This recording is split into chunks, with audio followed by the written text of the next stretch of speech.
Darnell's scream tore through the evening air as the rifle butt cracked against her ribs. Wade's blood pooled on the floorboards where he'd fallen, his last breath still warm in the room. The tallest outlaw grabbed her hair, yanked her face close. "Where's the gold woman?" She tasted copper, felt bone shift wrong inside her chest. Through shattered teeth, she whispered, "Go to hell." He smiled, raised the gun again. That's when everything went dark, and when she woke, she was running, clutching something she didn't remember taking the world spinning red. Before we ride into this storm together, hit that subscribe button and ring the bell, because this story gets darker before dawn breaks. Drop a comment telling me what city you're watching from. I want to know how far Emma's fight travels. Now let's see if she survives the night. The pain didn't come in waves. It came all at once, and stayed. Emma's boots slapped dirt. Each step sent lightning through her ribs. The wooden crate pressed into her chest corners, digging holes she'd feel tomorrow, if there was a tomorrow. She couldn't let go of it. Didn't know why. Didn't care. Her hands locked around that wood like it was Wade's hand, and if she let go, he'd be dead all over again. Behind her, their farmhouse disappeared into dusk. A head fence line. Nothing else. Her knee buckled. She went down hard, tasted fresh blood. The crate hit dirt, and her fingers clawed after it. "No! No!" Boots stopped in front of her face. Emma's head snapped up. The man was tall, broad through the shoulders, wearing a work shirt black with forged soot. He held a hammer. His face was all angles and old scars. "Please," Emma said. Her throat tried to close. "Please don't." He crouched slow, set the hammer down. "Easy." His voice was low, careful. "Not gonna hurt you." She flinched hard. He raised both hands, showing her empty palms. "Name's Luke Ramsay. This is my land. There's no safe land." Emma tried to stand, failed. "Not anymore." "Maybe." His eyes didn't leave hers. "But you're bleeding out on my fence line, and I got bandages inside. So let me help, or sit here and die. Your choice." The crate slipped from her grip. Luke caught it before it hit ground. Emma grabbed for it, but her arms wouldn't work right. Everything hurt. Everything burned. "That matters to you," Luke said. "I don't even know what it is." He studied her a long moment. Stood. Tucked the crate under one arm, reached down with his free hand. "Then let's find out. But first we stop the bleeding." Emma stared at his hand. Scarred knuckles. Burn marks up the forearm. No wedding ring. A working man who knew how to hurt and how to fix. She took his hand. Luke pulled her up slow, slipped an arm around her waist when she swayed. They moved toward the house, low stone chimney shutters that looked like they'd stop more than wind. "What happened?" Luke asked. "3 men, looking for gold." "They find it." "They found my husband." Emma's voice cracked. "Beat him till he stopped breathing. Then they wanted me to talk." Luke kicked the door open, guided her to a chair. The room held a table chair's fireplace with embers glowing. Clean. Ordered. A soldier's space. He set the crate down, moved to a cabinet. Pulled out whiskey and clean cloth. "This'll hurt," he said. "Everything already hurts." "Yeah, it will for a while." He poured whiskey over the cloth, knelt beside her. Pressed it to the gash above her eye. Emma bit her lip till it bled fresh, but didn't pull away. "You've done this before," she said through her teeth. "War teaches things." Luke's jaw went tight. "Most you'd rather forget." "Which war?" "The one that never ended." He moved to her split lip. "These men got names?" "Never saw them before today." Emma closed her eyes. "But they knew Wade. Knew what he found." "Found what?" "Gold, a vein near our creek." She opened her eyes, met his stare. "I didn't know about it. Wade never said a word." Luke sat back on his heels. Men kill for less. They wanted to know where he buried it. Emma's voice dropped. He died without telling, so they figured I knew. Do you? No. Sharp. Final. If there's gold, Wade kept that secret to his grave. Luke stood, moved to the window. His hand rested on the sill, near where a gun belt would hang. They'll come looking, he said. Emma's chest tightened. How do you know? Because you're alive. Luke turned. And that crate you carried through hell, they're gonna want what's inside. They both looked at it. Plain pine. Old nails. Nothing special. Except Emma had held it through blood and darkness. Open it, she said. Luke worked a nail loose with his pocket knife. The lid creaked up. Inside was oilcloth, papers underneath, map sketches, claim forms, and a leather journal with Wade's handwriting on the cover. Emma reached for it. Her hands shook so bad the pages blurred. That's his surveying notes, she whispered. He was always drawing measuring. I thought it was ranch work. Luke spread a map on the table. Creek lines, property markers, depth numbers, and in the corner circled red X marks 40 feet northeast of Old Cottonwood. He found it, Luke said quiet.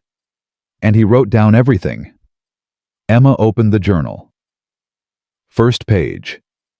If you're reading this, I'm dead. Her breath stopped. Emma, I'm sorry. Wanted to tell you. Wanted to wait till it was safe. But nothing's safe anymore. The gold is real. Men who know about it won't stop coming. Her hands trembled so hard, Luke reached across and steadied the book. I buried it near the creek.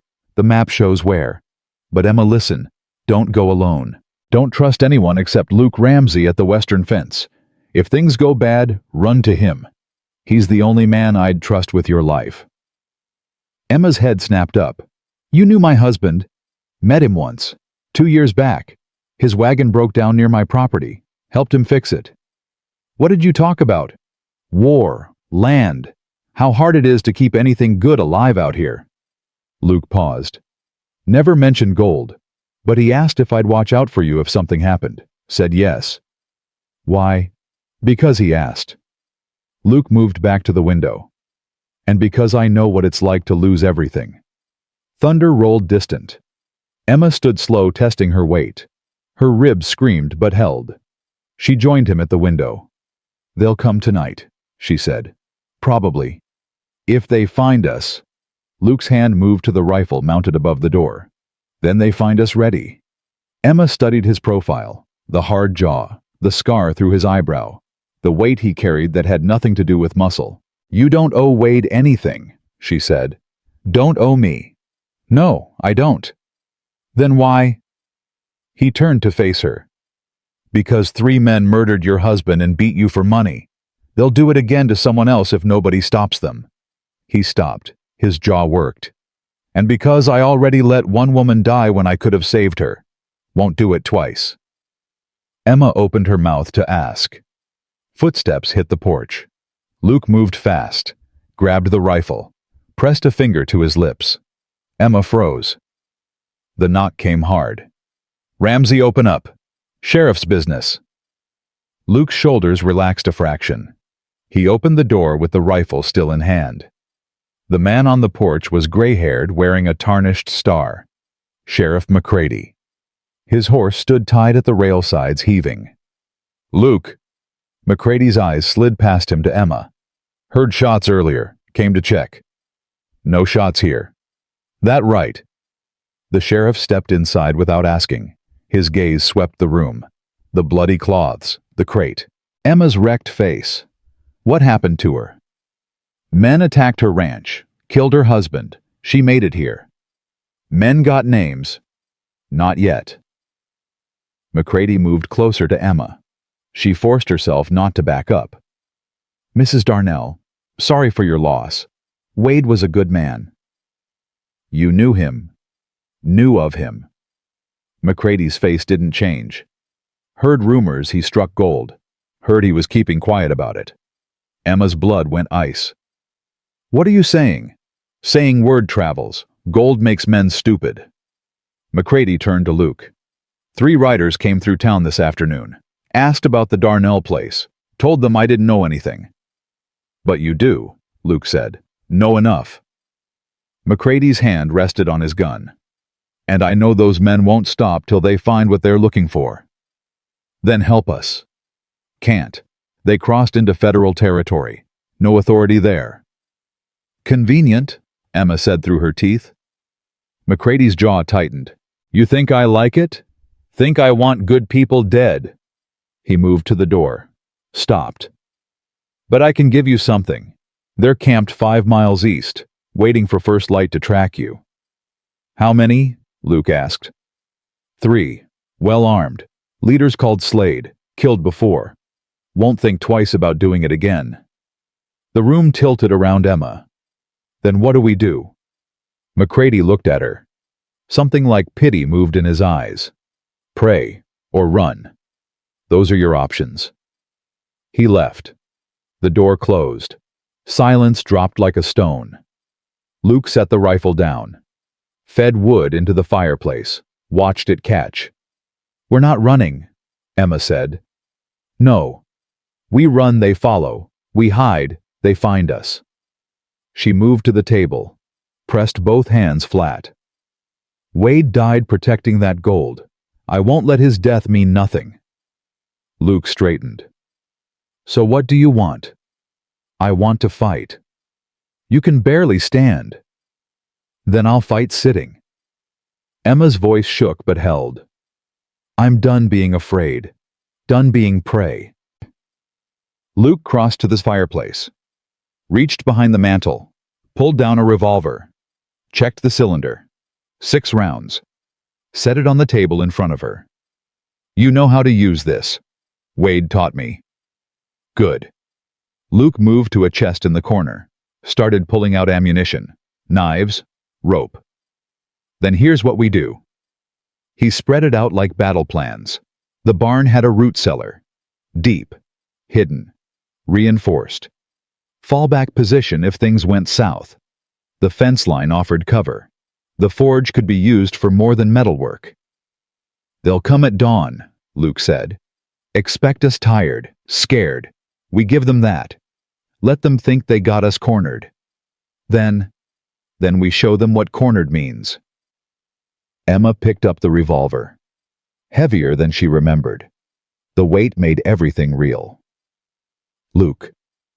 Her voice went quiet. If this goes bad, it won't. If it does, then we make sure they regret coming. His eyes found hers. That's all we can do. Thunder rolled closer. They worked through the night. Luke reinforced windows, set traps along the approach paths, thin wire at ankle height, nails driven through boards and hidden in dirt. Emma loaded weapons, her hands steady despite the pain singing through her ribs. They didn't talk much, didn't need to. Around midnight, Luke made coffee. They sat at the table, the journal open between them. What was he like? Luke asked. Wade. Emma's throat closed up. Kind. Stubborn as Missouri granite. He believed in building things that'd last. She touched the pages. Wanted children. Wanted to leave them something good. He left you something. Blood and gold. Her laugh came out bitter. Some inheritance. More than most get. She looked up. What did you lose? Luke's hand went tight around his cup. Her name was Sarah, my wife. Raiders came during the war. I was 3 miles out, couldn't get back. His voice flattened. Found her in the barn. By the time I buried her, I decided I was done saving anything. But you saved me. Yeah. He met her eyes. I did. Emma reached across the table. Her hand covered his. Neither spoke. The moment stretched. Broke. Luke stood. Moved to the window. Sun'll be up soon. Emma joined him. The horizon was starting to gray. "They're coming," she said. "Let them." They took positions. Luke at the front window, Emma at the side, the revolver alive in her hand now. Minutes crawled. Then, through the pre-dawn murk, 3 shapes on horseback. They rode slow, confident. The leader wore a black duster. Slade. He stopped 50 yards out. "Ramsay." His voice carried hard. "We don't want you. Send out the woman, and we ride on." Luke didn't answer. Slade waited, then laughed. "You think you can protect her, one man and a half-dead woman?" Emma's finger found the trigger. "We just want what's ours," Slade called. "The gold Wade found. She knows where it is." "She doesn't," Luke shouted back. "Then I reckon we'll have to persuade her." Slade dismounted. The other 2 followed. They spread out, rifles up. Luke glanced at Emma. "Ready," she nodded. "Show them what ready looks like."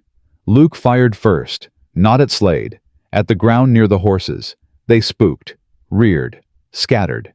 The outlaws dove for cover. Emma fired through the side window. Her shot went wide but close enough. Bullets punched through the shutters. Wood exploded. Glass shattered. Luke dropped low. Reloaded. "Stay down." Emma pressed against the wall, heart hammering against her broken ribs. This was real. This was now. Another volley hit the house. 1 bullet tore through the table leg. Splinters flew. Emma felt something hot graze her shoulder. Ignored it. Luke moved to the door, kicked it open, fired 3 times fast. 1 outlaw went down screaming. 2 left, Luke said. Then fire bloomed in the barn. Emma's stomach dropped. No! Smoke poured black from the structure. They'd circled. Set it on purpose. "The cellar," Emma gasped. "The gold. Forget the gold." Luke grabbed her arm. "We move. Now." He pulled her toward the back door. They burst into smoke and chaos. Heat rolled over them in waves. Somewhere in the dark, men shouted. Luke led her around the house side, toward the fence line. Almost there. A figure stepped from the smoke. Slade, gun trained on Emma's chest. "End of the line," he said. Luke swung his rifle up, but Slade was faster. His shot caught Luke in the shoulder. Spun him. He went down hard. "No." Emma swung her revolver. Slade slapped it away. It hit dirt 6 feet gone. He grabbed Emma's throat, slammed her against the fence. His breath was sour whiskey and tobacco. "Where's the gold?" Emma couldn't breathe, couldn't speak. Black spots danced. "Tell me or I put a bullet in your friend's head right now." Through the haze, Emma saw Luke trying to rise, blood pouring from his shoulder. Their eyes met. He mouthed one word. "Fight." Emma brought her knee up hard. Slade grunted, his grip loosened. She twisted, grabbed the fence post, swung her whole weight into an elbow that caught his jaw. He staggered. Emma dove for the revolver. Slade recovered, raised his gun. The shot was thunder, but not from Slade's weapon. He looked down at the hole in his chest, confused. Then he fell. Emma spun. Luke was on his knees, rifle smoking in his good hand. "Behind you!" he gasped. The third outlaw charged from smoke. Emma fired without thinking. Once, twice. He dropped. Silence crashed down like a wall. Emma stood there, revolver shaking. Her ears rang. Her whole body trembled like she'd break apart. Luke collapsed sideways. "Luke!" Emma ran, dropped beside him. Blood soaked his shirt. Too much. "I'm all right," he said. "You're not." Her hands pressed the wound, trying to stop it. "You're not all right." "Been worse." His smile was weak. "You did good." "Don't you dare die." Emma's voice broke. "Don't you dare leave me." "Not planning to." His eyes found hers. "But Emma, the barn." She looked up, fire consuming everything. If the gold was in there, it was gone. Doesn't matter, she said. It's what they died for. Then let it burn. Emma gripped his hand. I'm done with gold. Done with death. Luke's eyes closed. For one terrible moment, Emma thought she lost him. Then his chest rose, fell, rose again. Can you stand? She asked. Give me a minute. She gave him 3. Then, with her help, Luke got to his feet. They stumbled to the house, away from flames. Inside, Emma found more bandages. Wrapped his shoulder tight enough to make him curse through his teeth. That'll hold, she said. For now. Luke nodded. His face was bone white. The journal, the maps. Burned. All of it. Emma hesitated, reached into her dress pocket, pulled out one folded paper, Wade's final map. She'd grabbed it before the shooting. Some instinct. Just this, she said. Luke stared at it. You know what that means? It means we're not done. Emma's voice was steady now. Means we finish what Wade started. And then we decide if the gold's worth keeping. She met his eyes. Together. Luke held her gaze a long moment, then nodded. Together. Outside, dawn broke full. The barn still burned, but the house stood. They stood. Emma moved to the window, looked out at bodies in dust, smoke rising, sun bleeding red on the horizon. It's over, she whispered. Luke's voice came from behind. Quiet. Sure. No, it's just beginning. Emma turned from the window. Luke was leaning against the table, one hand pressed to his wrapped shoulder. His face was gray, but his eyes were clear. We need to move the bodies, she said, before someone comes. Someone will come. Luke shifted his weight, winced. McCready will be back, probably bringing questions we don't want to answer. We defended ourselves. Against 3 armed men who are now dead on my property. Luke moved to the door, looked out. Law doesn't always care about the details. Emma joined him. The outlaws lay where they'd fallen. Slade on his back near the fence, eyes open to the sky. The other 2 crumpled in the dirt. What do we do? She asked. We tell the truth. Luke turned to her. Most of it anyway. Most. The map stays between us. His voice was low. Wade wanted you to have that gold. Not the government. Not claim jumpers. You. Emma looked at the folded paper in her hand. Her husband's final gift written in his careful surveyor's hand. I don't even know if I want it, she said. Then we find it first. Decide after. With your shoulder like that? With my shoulder like this, yeah. Luke's mouth tightened. Because if we don't find it soon, someone else will. And Emma... He stopped. What? Wade died protecting this. 3 more men died trying to take it. That much blood doesn't wash away easy. Either we see this through, or we spend the rest of our lives looking over our shoulders. Emma knew he was right. Knew it in her bones. How long do we have? She asked. Till McCready comes back, maybe an hour, maybe less.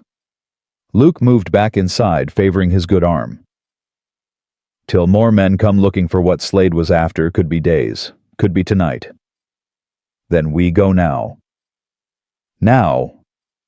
Luke looked at her. You can barely walk. I can barely lift my arm. We're both half dead. Which means we're also half alive. Emma folded the map, tucked it back in her pocket. And half alive is enough. Something flickered in Luke's expression. Respect, maybe? Or recognition. You're stubborn, he said. Wade used to say the same thing. He was right. Emma moved to the table, started gathering supplies. Canteen, rope, the revolver with 4 rounds left. Luke watched her a moment. Then he grabbed his rifle, checked the ammunition. 3 rounds, 7 bullets between them. Hope we don't need these, he said. "Hope's gotten us this far." They stepped outside. The morning air was thick with smoke and the copper smell of blood. Emma's boots crunched over broken glass. The barn was still burning, but slower now.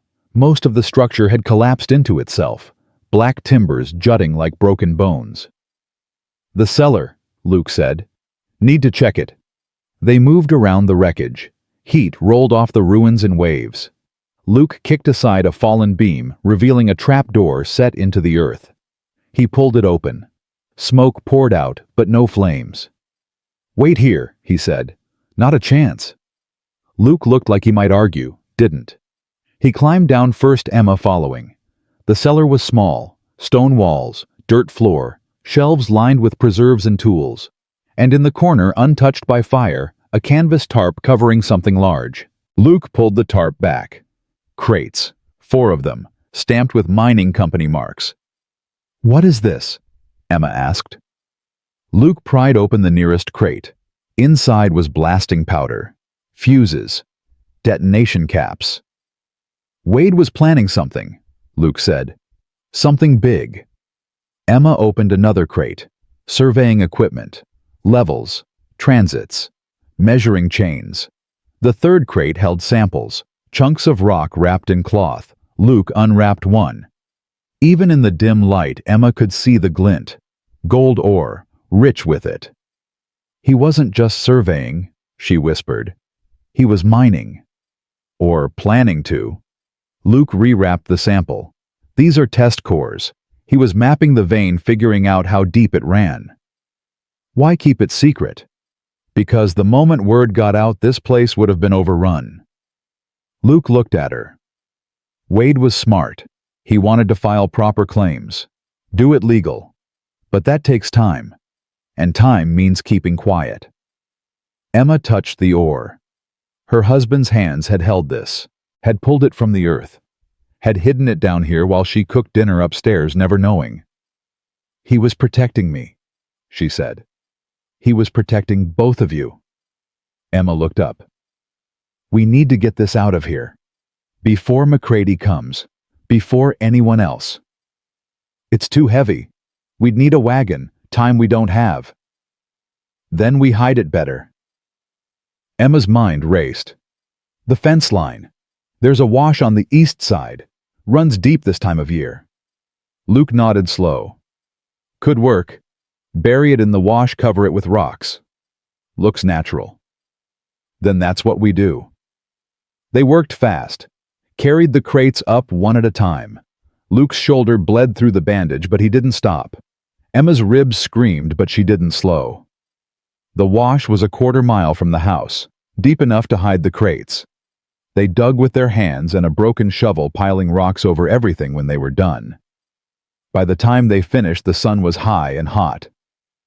Luke sat heavily on a boulder. His face was white. Sweat poured down his temples. "You need rest," Emma said. "Need a lot of things." His eyes closed. Rest isn't one of them. Emma sat beside him. Her whole body ached. The adrenaline was wearing off, and reality was setting in hard. 3 men were dead. Her husband was dead. And somewhere in the ground near an old cottonwood tree, enough gold to change everything. Or destroy everything. "Luke," she said. "What you said before. About the woman you lost." He didn't open his eyes. "Sarah. What happened? Really?" For a long moment, he didn't answer. Just sat there with the sun beating down and his blood seeping slow through cotton. Then he spoke. "We had a farm. Small place. Nothing fancy.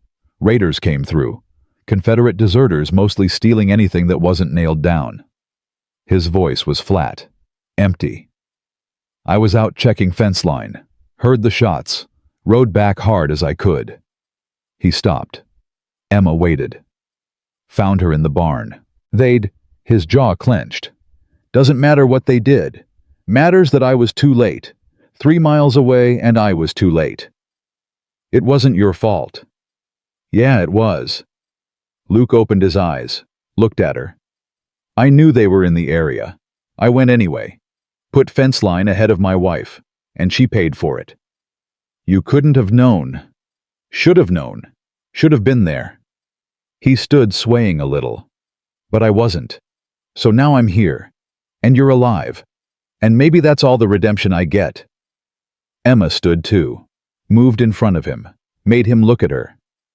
Wade sent me to you for a reason, she said. Not because he thought you needed saving, because he knew you'd do it right. Luke's throat worked. He didn't answer. Hoofbeats sounded in the distance. They both turned. A rider coming fast from the east, McCready. Here we go, Luke said. They walked back to the house, met the sheriff at the fence line. McCready pulled up hard. His eyes swept the scene. The bodies. The burned barn. Luke's blood-soaked shoulder. Emma's wrecked face. Christ, he said. What happened here? What you said would happen, Luke replied. They came at dawn. We were ready. McCready dismounted, walked to where Slade lay. Crouched down, checked the body. That's Slade Garrett, wanted in 3 territories. He stood, moved to the other 2. These are his brothers, the whole damn family. They're dead now, Emma said. I can see that. McCready turned to her. You kill any of them. 2. Luke get the other. He got Slade. McCready was quiet a moment. Then he nodded. Self-defense. Clear as day. I'll file the report. You won't have trouble from the law. Good, Luke said. But you'll have trouble from somewhere else. McCready moved closer, lowered his voice. The Garrett brothers rode with a gang. 6 more men, maybe 8. When Slade doesn't come back, they'll come looking. Emma's stomach dropped. When?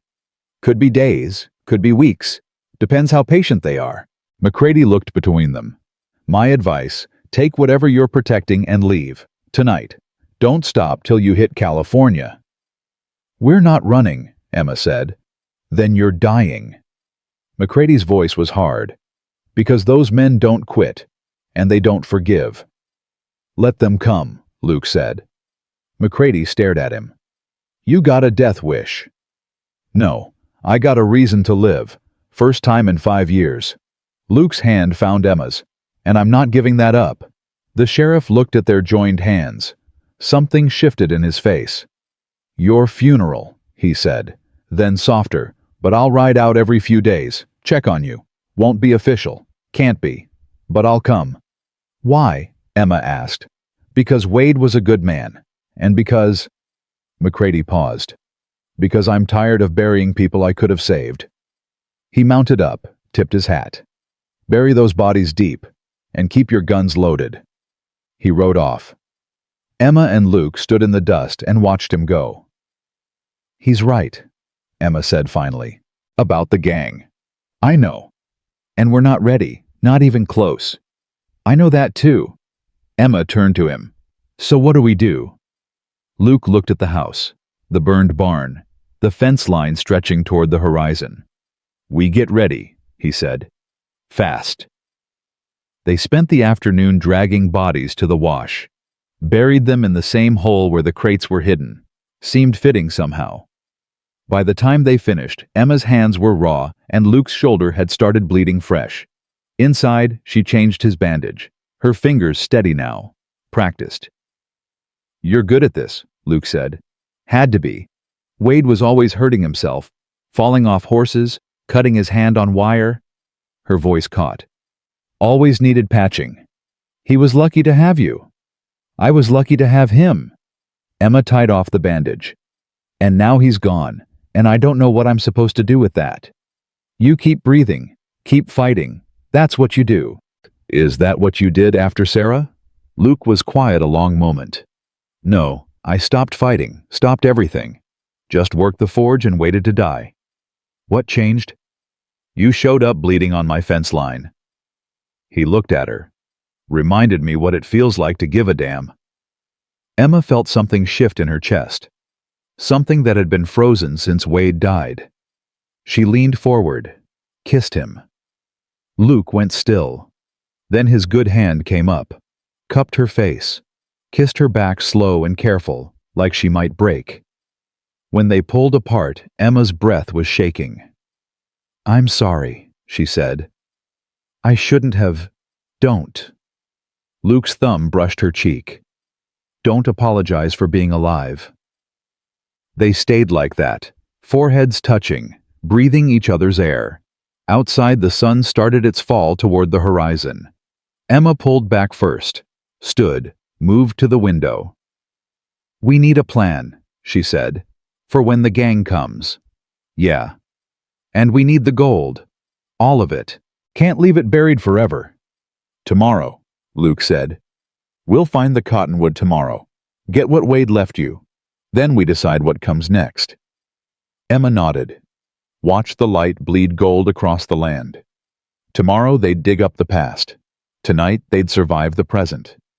And if they were lucky, if they were strong enough, maybe they'd find a future worth fighting for. "Luke," she said without turning. "Yeah, thank you for not letting me die. Thank you for giving me a reason not to." Full dark fell. They barricaded the door, loaded every weapon they had, took turns keeping watch. And when Emma finally slept, she dreamed of Wade standing by an old cottonwood tree, smiling, pointing at the ground. "Dig here," he said. "It's all here. Everything you need." She woke to Luke shaking her shoulder. "Sun's up," he said. "Time to find that tree." Emma sat up. Her whole body hurt, but she pushed through it. "Let's go get what's ours," she said. They walked out into the new day together. The gold was waiting, and so was everything that came after. The cottonwood stood alone on the ridge, like a skeleton reaching for sky. Emma saw it from half a mile out, branches twisted and bare despite the season. Wade had marked it on his map with 3 stars and the words, "You can't miss it." He was right. Luke walked beside her, rifle cradled in his good arm. His shoulder was seeping again, but he hadn't complained, hadn't slowed down. "That's it," Emma said. "Big tree." Wade said it was 200 years old, maybe more. She pulled out the map, checked the markings. 40 feet northeast. Should be right about... She stopped. The ground there was disturbed. Fresh digging. Rocks moved aside. A hole maybe 3 feet deep. Someone had been here. Luke raised the rifle. His eyes swept the ridge, the tree line beyond the rocky outcrops that could hide a man. "We're not alone," he said, quiet. Emma's hand went to the revolver tucked in her belt. "How recent?" "Hard to say. Could be hours, could be days." They moved closer. The hole was empty. Whatever had been buried there was gone. Emma's chest went tight. "They found it. They already found it." "Maybe." Luke crouched at the edge, ran his fingers through the disturbed earth. "Or maybe Wade moved it. Knew someone might come looking." "Then where?" A voice cut through the air. Male. Rough. "Drop the rifle." Luke froze. A man stepped from behind the cottonwood. Tall, lean, holding a double-barrel shotgun pointed straight at Luke's head. His face was weathered, hard-lined, with eyes that had seen too much killing. "I said drop it." Luke set the rifle down slow. "The lady's gun too." Emma pulled the revolver from her belt, put it on the ground. "Smart." The man moved closer, but kept his distance. Professional. "Now step back, both of you." They stepped back. The man's eyes flicked to the hole, then to Emma. "You're Mrs. Darnell." It wasn't a question. "Who are you?" Emma asked. "Name's Carter. I rode with Wade during the war. Saved his life at Shiloh. He saved mine at Vicksburg." Carter's voice was flat. No emotion. "He wrote me 6 months ago. Said if anything happened to him, I should come here. Make sure you got what was yours." Emma's breath caught. "Wade sent you." "Didn't send me, asked me, as a friend." Carter lowered the shotgun fractionally. "Got his letter 3 weeks ago. Came soon as I could. Found his grave on your property yesterday. Found the ranch burned. Thought you were dead too." "Almost was," Emma said. Carter's eyes moved to Luke. "Who's he?" "Luke Ramsay. Neighbor. He helped me." "Helped you kill 3 men from what I saw." Carter's jaw tightened. Garrett brothers. That's a hornet's nest you kicked. Didn't have much choice, Luke said. Nobody ever does. Carter set the shotgun down, held up both hands. I'm not here to fight. I'm here to help. Emma didn't move. If you're Wade's friend, prove it. Carter reached into his coat slow, pulled out a folded letter, held it out. Emma took it, unfolded it. Wade's handwriting. Carter. If you're reading this, I'm gone. Emma needs help. The gold is real, and men will kill for it. I moved it from the cottonwood to a safer place. She'll need someone she can trust to help her get it out. Someone who knows how to fight. You're that man. Take care of her. She's everything to me. Emma's vision blurred. She folded the letter careful, tucked it in her pocket next to the map. Where is it? She asked. The gold. Not here. Carter picked up his shotgun. Wade was smart, knew the cottonwood was too obvious. Anyone looking for gold would check the most prominent landmark first, so he marked it on the map as a decoy. Then where's the real location? Carter smiled thin. He told me in his letter, but I'm not telling you till we're somewhere safe. The Garrett gang is still out there, could be watching right now. Luke bent down, picked up his rifle and Emma's revolver, handed hers back. If you wanted us dead, we'd be dead, Luke said. So what do you want? Same thing Wade wanted, to keep Emma alive, to get the gold out before the wrong people find it. Carter looked between them. But we can't do it alone, not with a gang coming. We need more men. Where do we get them? Emma asked. There's a camp 20 miles north. Ex-soldiers mostly. Men I served with. Men who owe me. Carter started walking back toward the tree line. We leave now, we can be there by nightfall. And then what? Luke asked. Then we bring them back here with enough guns to make the Garrett gang think twice. Carter stopped, turned. Or we can stay here and die. Your choice. Emma looked at Luke. His face was drawn pale. The ride to the camp would tear his shoulder open worse. Might kill him. But staying might kill them both. We go, she said. Luke nodded. We go. They walked back to the house. Emma packed food, water, ammunition. Luke saddled 2 horses from his small stable. Carter had his own mount tied in the brush. Within an hour, they were riding north. The land stretched flat and hard under the sun. Emma's ribs ached with every stride, but she pushed through it. Luke rode beside her, his face set against the pain. Carter took point, scanning the horizon constant. They didn't talk much. Around midday, they stopped at a creek to water the horses. Emma knelt at the bank, splashed water on her face. The cold bit through her exhaustion. You holding up? Luke asked. I have to. That's not what I asked. Emma looked at him, really looked. His skin was gray, his eyes shadowed. The bandage on his shoulder was dark with fresh blood. Are you? She asked. Been worse. When? Antietam. Took a bayonet in the side. Walked 3 miles to the field hospital. This is nothing. You're lying. Yeah. Luke's mouth twitched. But it sounds good. Emma almost smiled. Couldn't quite manage it. Carter appeared beside them. We need to move. Weather's turning. Emma looked up. Dark clouds massing in the west. Storm coming, she asked. Big one. We don't reach the camp before it hits, we're gonna be in trouble. They mounted up, rode harder. The wind picked up. Dust devils spun across the flats. The temperature dropped fast. By late afternoon, the sky was black. Thunder rolled. Lightning split the dark. There, Carter pointed ahead. The camp. Emma saw it. A cluster of tents and rough shelters in a shallow valley. Smoke rising from cook fires. Maybe 20 men moving between structures. They rode in as the first rain hit. Men looked up. Hands went to weapons. Carter raised his arm. Stand down. It's me. A man stepped forward. Massive, scarred, gray-bearded. He wore a Confederate coat with the insignia torn off. Carter, the big man said.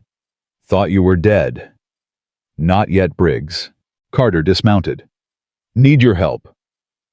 Briggs's eyes moved to Emma and Luke. Who are they?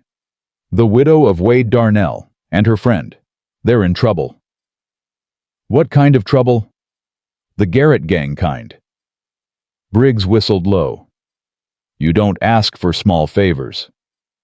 Wade saved my life. I owe him. We all do. Carter's voice hardened. He's dead. Murdered. His widow needs protection while she claims what's hers. You in or out? Briggs studied Emma a long moment. She met his stare, didn't flinch. What's she offering? Briggs asked. Payment when it's done, Emma said. Gold. Enough to set all of you up for a year. How much gold? Enough that men have already died for it. Briggs grunted, turned to the camp. Gather up. We got work. Men came running. Carter laid out the situation fast. The Garrett gang, the gold, the odds. We leave at first light, Carter said. Ride hard. Set up defensive positions around the Ramsay ranch. When the gang comes, we're ready. How many of them? Someone asked. 6, maybe 8. All experienced. All mean. We got 20 here, Briggs said. Odds are good. Odds don't mean much when bullets start flying. Luke said quiet. Men die easy. Make sure yours are ready for that. Briggs looked at him. You see combat. Enough. Which side? The losing one. Briggs's mouth twitched. Aren't we all? They gave Emma and Luke a tent. Small, dry, warm. Emma collapsed on a bedroll. Every muscle in her body screamed. Luke sat heavily beside her, started to unwrap his shoulder. Let me, Emma said. She peeled back the bandage. The wound was angry, red, seeping. She cleaned it with whiskey, wrapped it fresh. You need a doctor, she said. Don't have time for that. Luke? Emma. He caught her hand. I'm not dying. Not yet. Not till this is finished. You can't promise that. No, but I can try. His thumb brushed her knuckles. You kissed me yesterday. I know. Regret it. No. Emma's throat tightened. Do you? No. Luke's voice went soft. But we need to talk about what happens after. After what? After we get the gold. After we fight the gang. After all this is over. He paused. What do you want, Emma, really? Emma stared at their joined hands. I don't know. 2 days ago I had a husband, a home, a life. Now it's all gone. I don't know what I want anymore. That's fair. What do you want? Luke was quiet a long moment. I want to stop feeling dead. I want to wake up and not hate that I'm still breathing. I want... He stopped. I want what I had with Sarah. But I can't have that. So I don't know either. Emma leaned her head against his good shoulder. He didn't pull away. Outside, rain hammered the tent. Thunder rolled constant. We should sleep, Emma said. Yeah. Neither of them moved. Eventually, exhaustion took them both. They slept sitting up, leaning against each other, too tired to dream. Morning came gray and cold. The storm had passed, but left mud everywhere. Carter had the men ready, 20 riders, armed, mounted. Emma climbed on her horse, Luke beside her. They rode out. The journey back took most of the day. The mud slowed them. The horses tired easy. By late afternoon, they reached the ranch. It looked different with 20 armed men surrounding it. Looked defensible. Looked like a fortress. Briggs organized the men, positioned them at key points, the ridge, the fence line, behind the burned barn. When they come, they'll come from the east, Carter said. That's where their camp was. How do you know? Luke asked. Because I scouted it yesterday before I found you. Carter pulled out a sketch. 8 men, well armed, camped in a box canyon. They're waiting for something. Waiting for what? Emma asked. My guess, they're waiting to see if Slade comes back. When he doesn't, they'll come looking. How long do we have? Could be tonight, could be tomorrow. Carter looked at the sky. But not long. They spent the evening preparing. Emma helped distribute ammunition. Luke walked the perimeter despite his shoulder. Carter positioned sharpshooters on the ridge. When full dark fell, they built small fires. Ate cold rations. Kept voices low. Emma sat with Luke and Carter near the house. Tell me about Wade, Carter said. What was he like after the war? Emma's throat closed. Different, quieter. He had nightmares. Wouldn't talk about what he saw. Most of us don't, Carter said. Some things you can't put into words. He wanted peace, wanted to build something good, something that would last. Emma's voice broke. And they killed him for money. Men always kill for money, Briggs said, walking up. Or power, or fear. Money's just the easiest excuse. Doesn't make it right, Emma said. No, but it makes it predictable. Briggs sat down heavy. We know they're coming. We know what they want. That gives us the advantage. You think we can win? Luke asked. Depends on your definition of win. We might kill them all and still lose men. Winning in war just means you're still breathing when it's over. Everything else is details. Emma looked at the faces around the fire. Young men mostly, some scarred, some missing fingers, all carrying weight. Thank you, she said. For coming, for helping.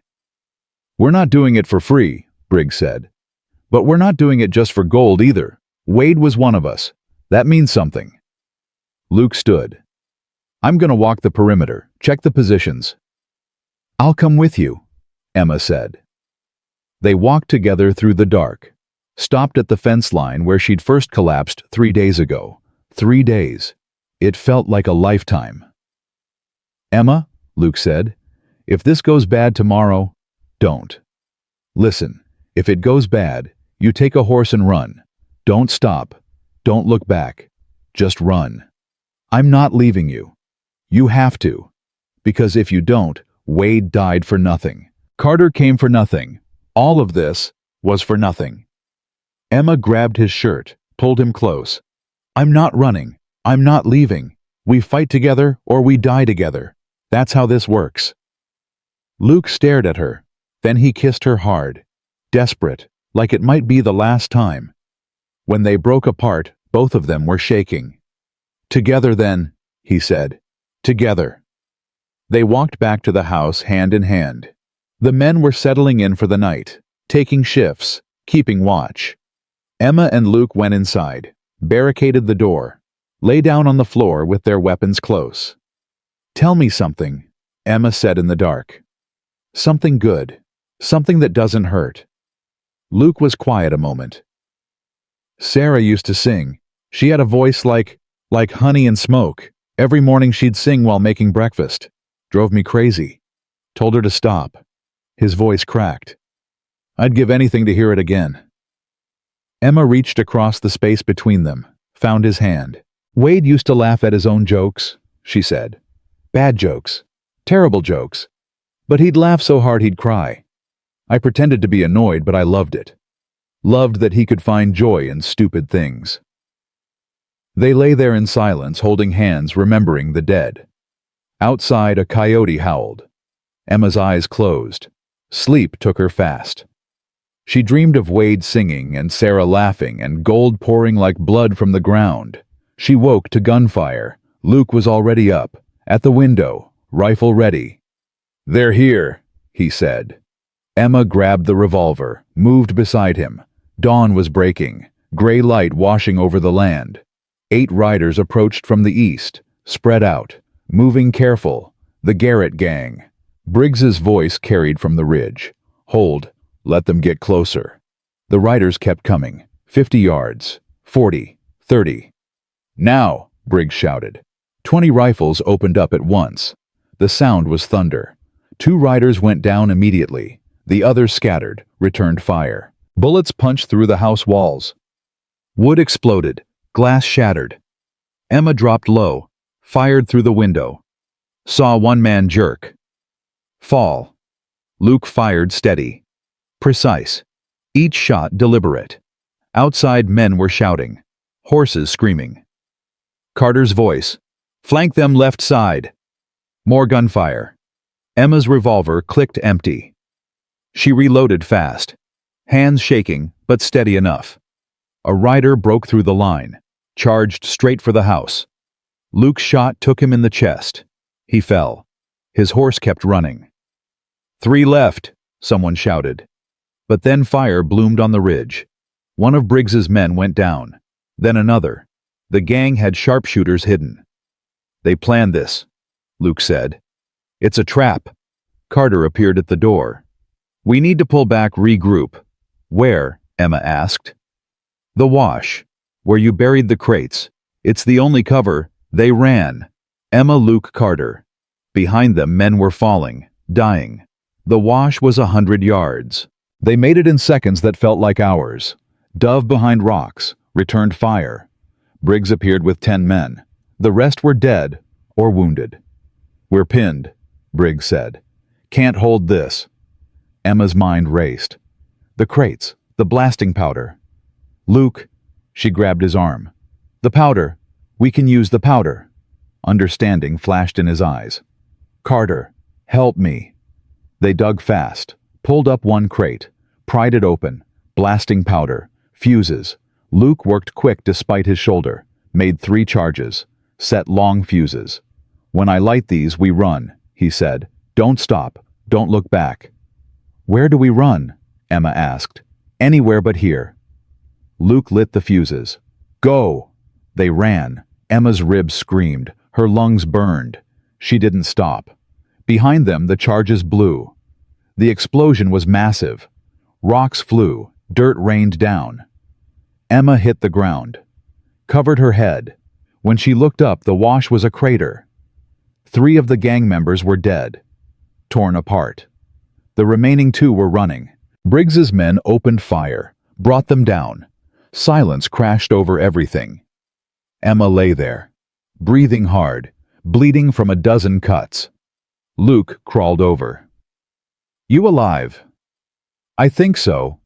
Carter appeared, blood running down his face from a gash in his scalp. It's over. They're all dead. Emma stood slow, looked around. Bodies everywhere, hers, theirs. The ground soaked red. 8 of Briggs's men were dead, 5 more wounded bad. What's the cost? Briggs asked, limping over. Too high, Emma said. Way too high. Briggs looked at the crater. Where's the gold? Emma stared at him. You're asking about gold. Now. Men died for it. They deserve to know it wasn't for nothing. Emma wanted to scream, wanted to cry, wanted to burn the whole world down. Instead, she pulled out the map, the real one. Wade moved it, she said. It's not at the Cottonwood. It's not here. It's somewhere else. Where? Briggs demanded. I don't know. The map's in code. Wade's code. He was the only one who could read it. Emma's voice went dead. So unless one of you can raise the dead, we're never finding it. Briggs stared at her, then at the map, then at the bodies. All this, he said quiet. For nothing. No. Carter stepped forward. Not for nothing. We stopped the Garrett gang, saved Emma's life. That's something. Is it? Briggs turned, walked away. His remaining men followed. Within an hour, they were gone. Emma, Luke, and Carter stood alone in the wreckage. What now? Carter asked. Emma looked at the house, the bodies, the blood.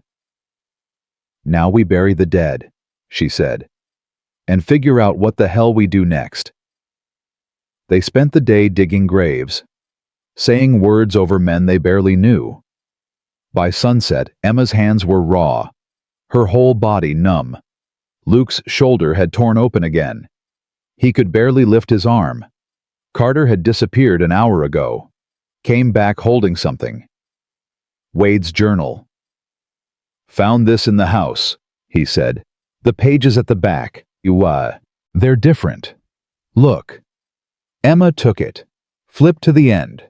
Numbers, coordinates, and a single sentence, "The old Spanish mission, where we first met." Emma's breath stopped. "The mission," she whispered. "That's where Wade and I first met. 5 years ago. I was traveling through. He was surveying nearby." "Where is it?" Luke asked. 20 miles south, in the hills." Carter smiled thin. "Then that's where we go tomorrow." Emma looked at him, then at Luke, then at the graves they'd just dug. "No more fighting," she said. "No more death. We get the gold, we split it. We leave. That's the end." "Deal," Carter said. Luke nodded. They slept that night in the house, too exhausted to be afraid. Morning came quiet. They saddled horses, rode south. The mission appeared at midday, old, crumbling, beautiful. Emma walked through the ruins, remembered walking here with Wade 5 years ago, his hand in hers, his smile. "Where?" Luke asked softly. Emma pointed to the old chapel. "There, under the altar." They moved inside. The roof was half gone. Sunlight poured through. Luke and Carter lifted the stone altar. Underneath was a hollow space, and inside that space, wrapped in canvas bars of gold, 20 of them, more than enough to change everything. Emma stared at it. All that death, all that blood, for this. "Well," Carter said, "Wade kept his promise." Emma picked up one bar. It was heavier than she expected. "Yeah," she said quietly. "He did." They split the gold 3 ways. Carter took his share and rode north. Said he had ghosts to settle with. Luke and Emma stayed at the mission that night. "What are you going to do?" Luke asked. "With your share, leave. Start over. Somewhere no one knows my name." Emma looked at him. "What about you?" "Same. Maybe California. Maybe Montana." He paused. "Or maybe I follow you. See where you end up." Emma's heart caught. "Why would you do that?" "Because you make me want to live again, and I'm not ready to let that go." Emma moved closer, kissed him soft, gentle. "Then follow me," she whispered, "and we'll figure it out together."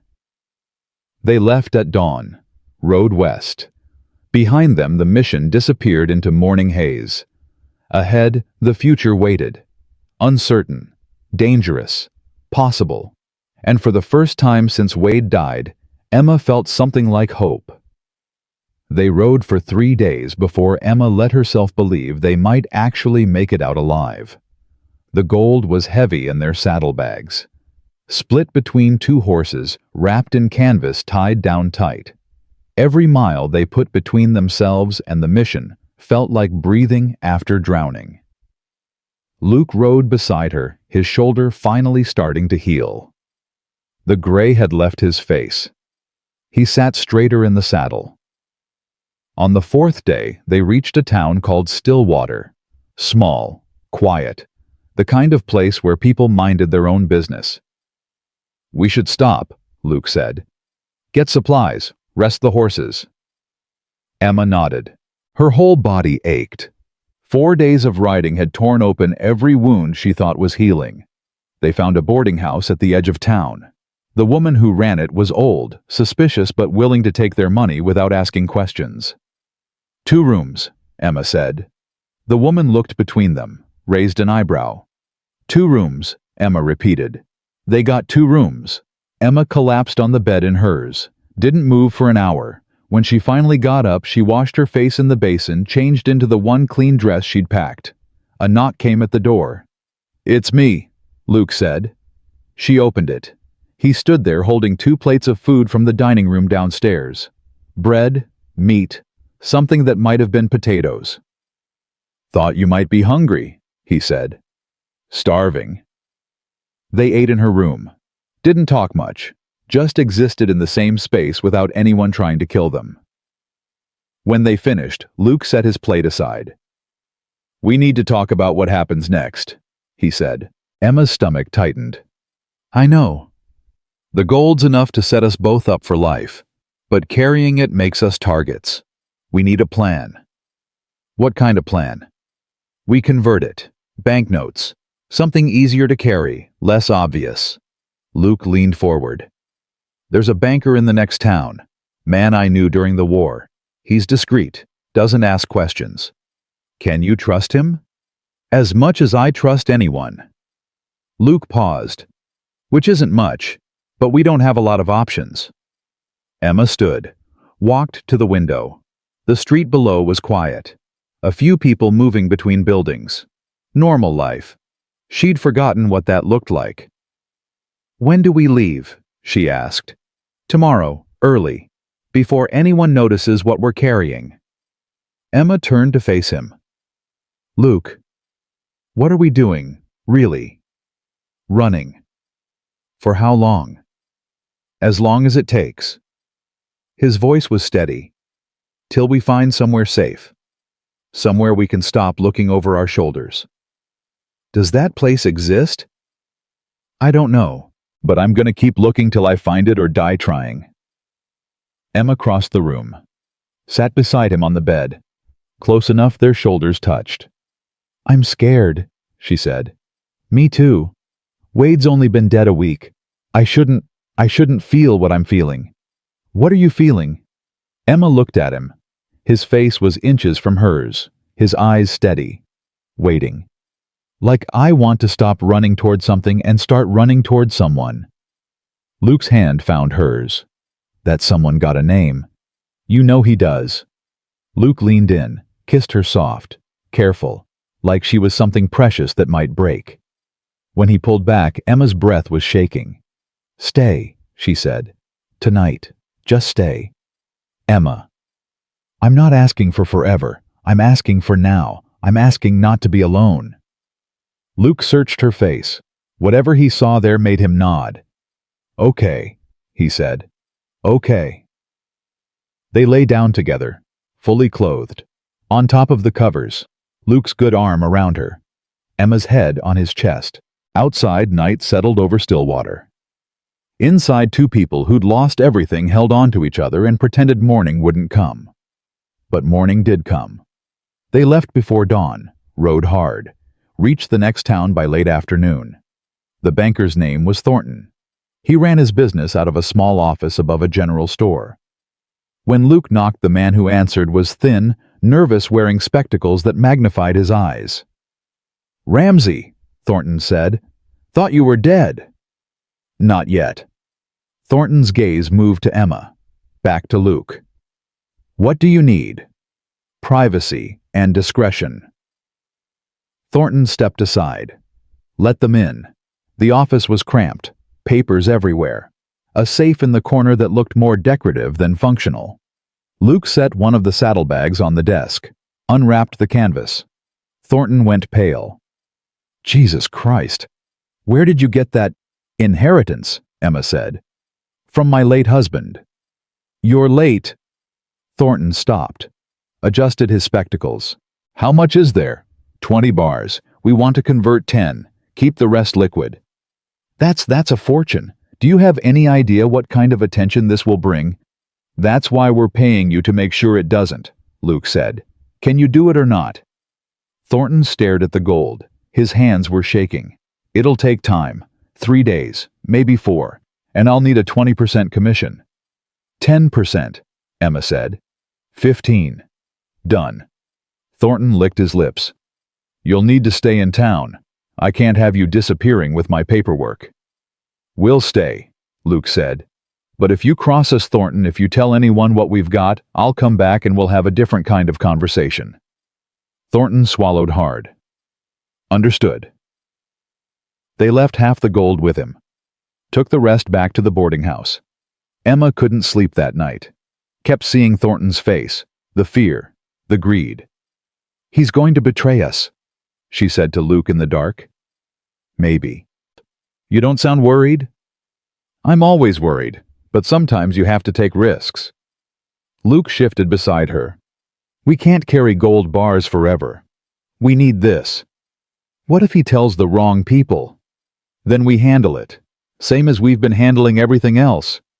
Emma rolled toward him. I'm tired of handling things. I'm tired of fighting. I know. Do you really? Her voice broke. Because I don't think you understand what it's like to lose everything in one day, to have your whole life torn apart and then have to keep moving like none of it matters. Luke was quiet a long moment. You're right. I don't understand that. Because when I lost Sarah, I stopped moving. I stopped everything. I let myself die without actually dying. He turned his head, looked at her in the dark. But you kept fighting, kept moving. That's stronger than anything I ever did. Emma felt tears coming, fought them back. I don't feel strong. You don't have to feel it. You just have to be it. She pressed her face into his shoulder, let herself break just a little. Luke held her till she stopped shaking. The next 3 days crawled by like years.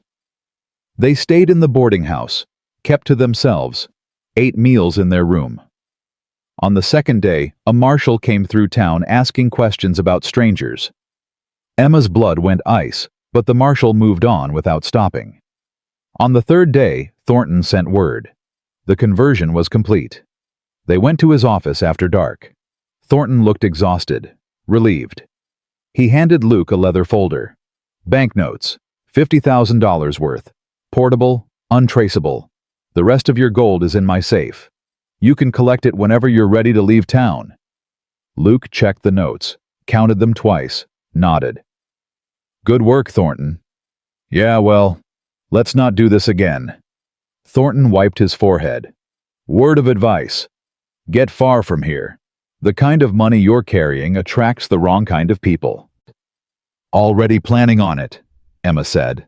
They collected the remaining gold the next morning, were gone before noon, rode west, always west.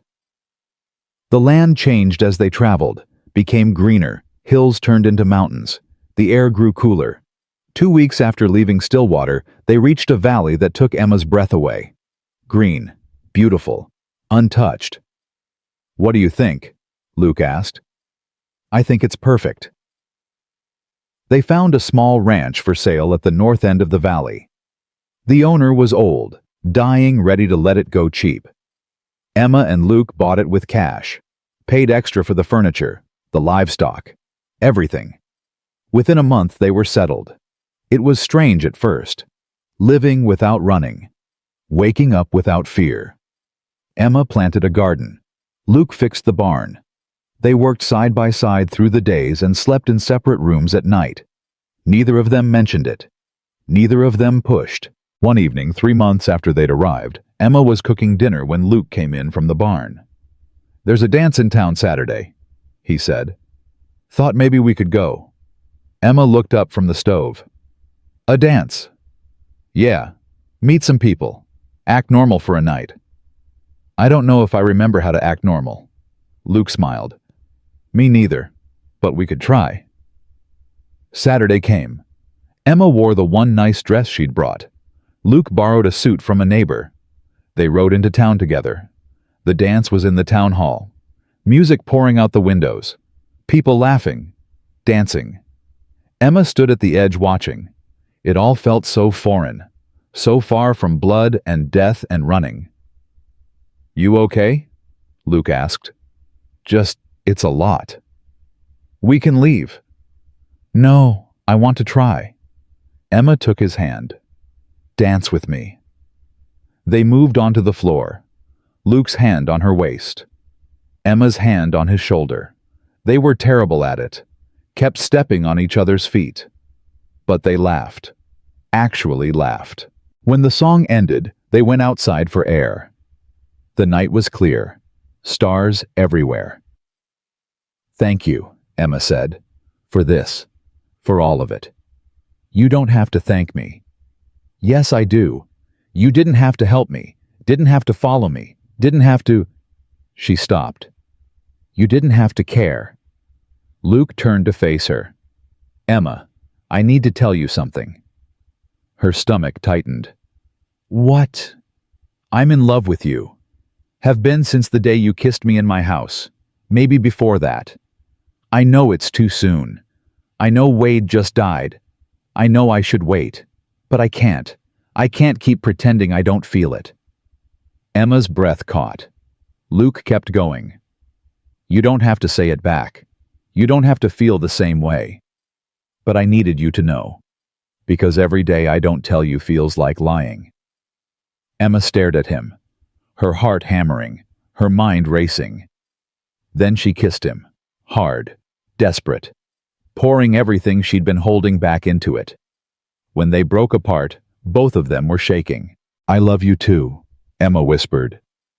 "And I hate myself for it, because Wade's barely cold, and here I am falling for someone else. What kind of person does that make me? Human. It makes you human.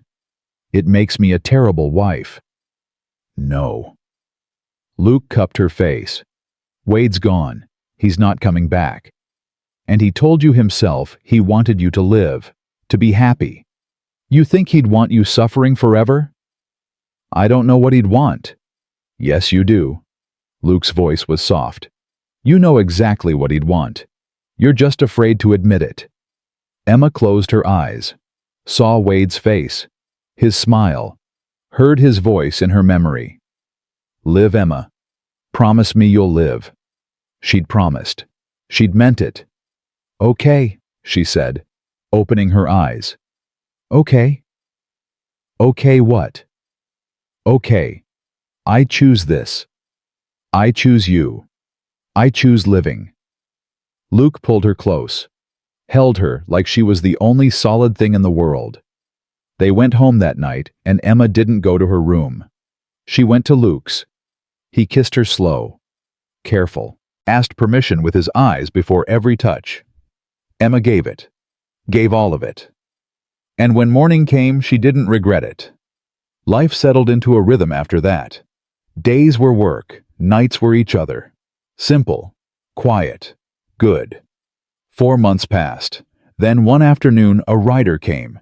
Emma saw him from the garden, tall, dust-covered, riding hard. She called for Luke. He came running from the barn, rifle in hand. The rider pulled up at the fence. "Carter." Emma's breath caught.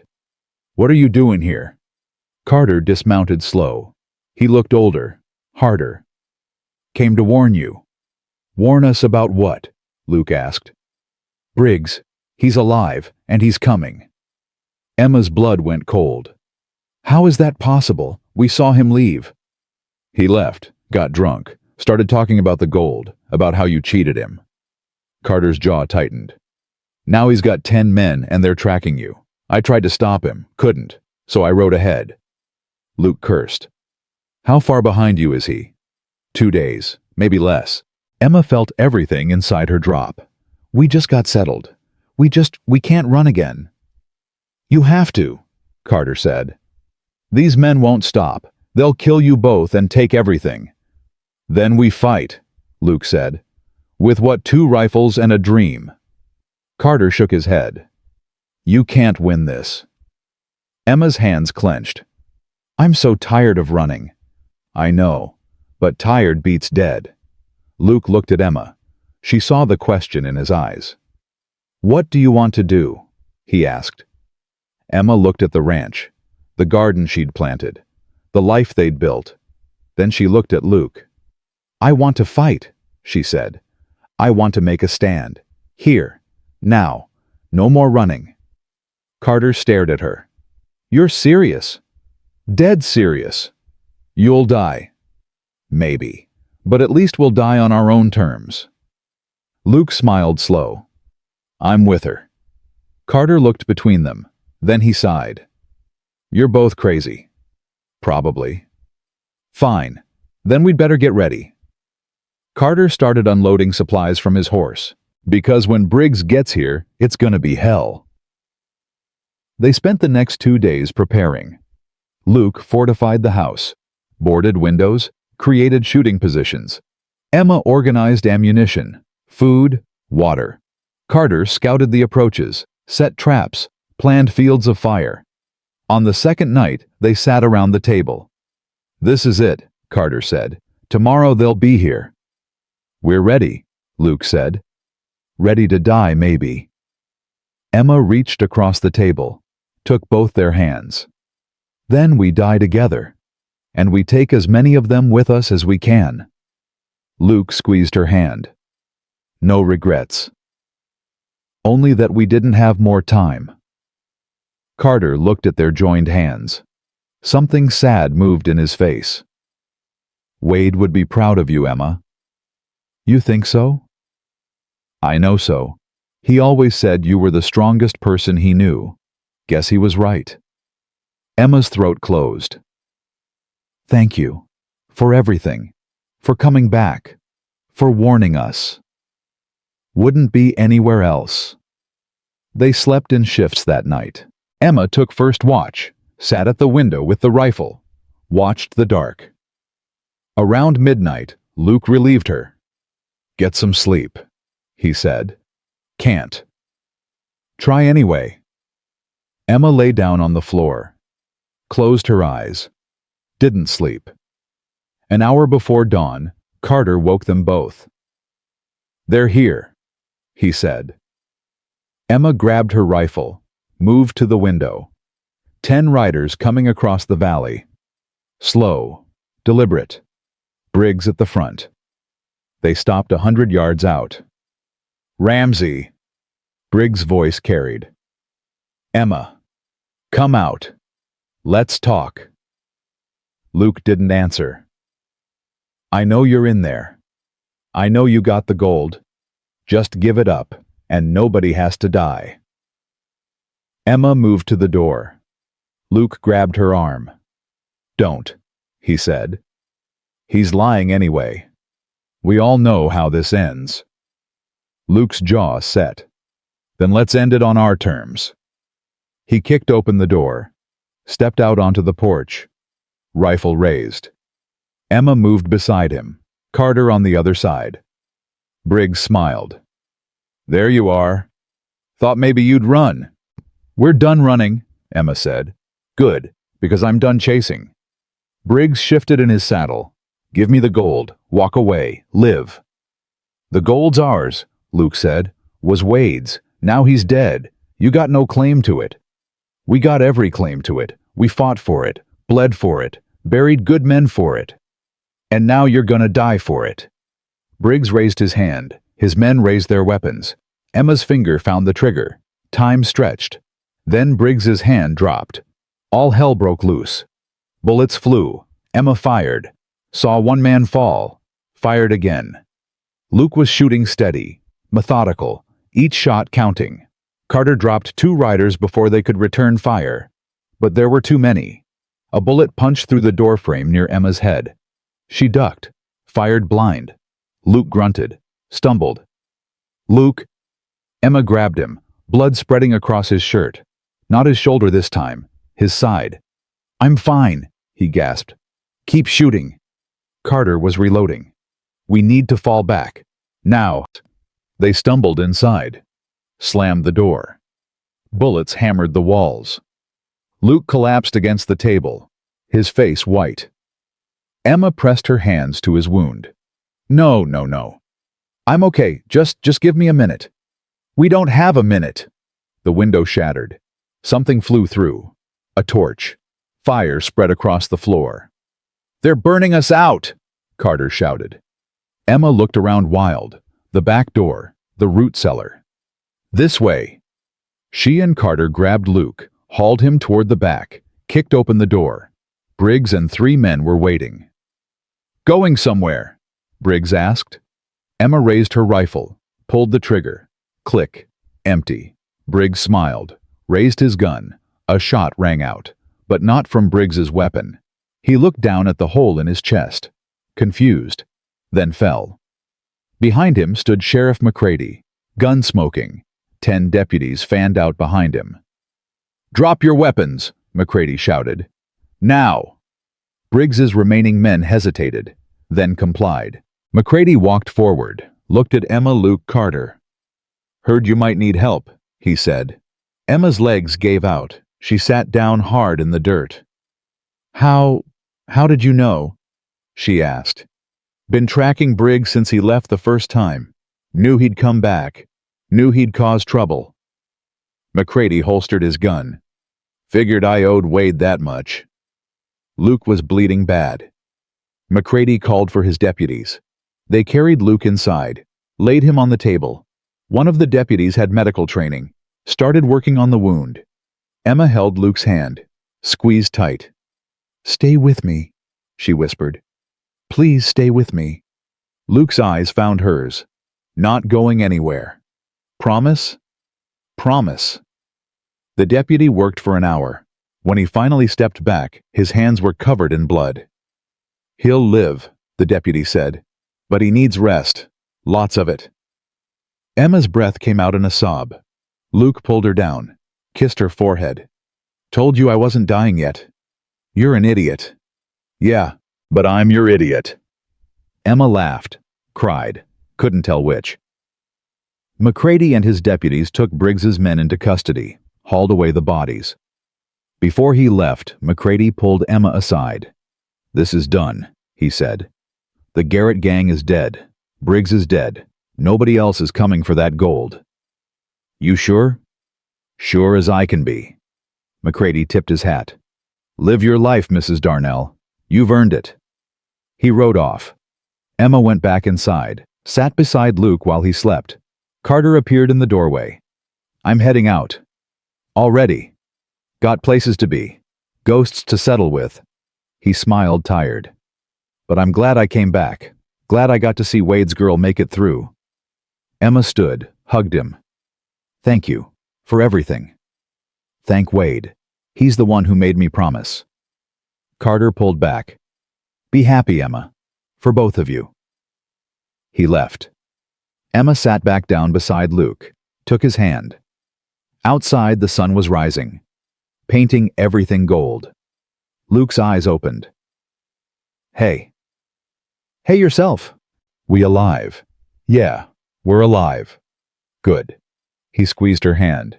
Real good. Emma leaned down, kissed him soft. I love you, she said. I love you too. They stayed like that, holding on to each other, holding on to life. The fight was finally over. The running was done. All that was left was living. And for the first time since Wade died, Emma knew exactly how to do that. Luke healed slower than Emma wanted. 3 weeks passed before he could walk without wincing.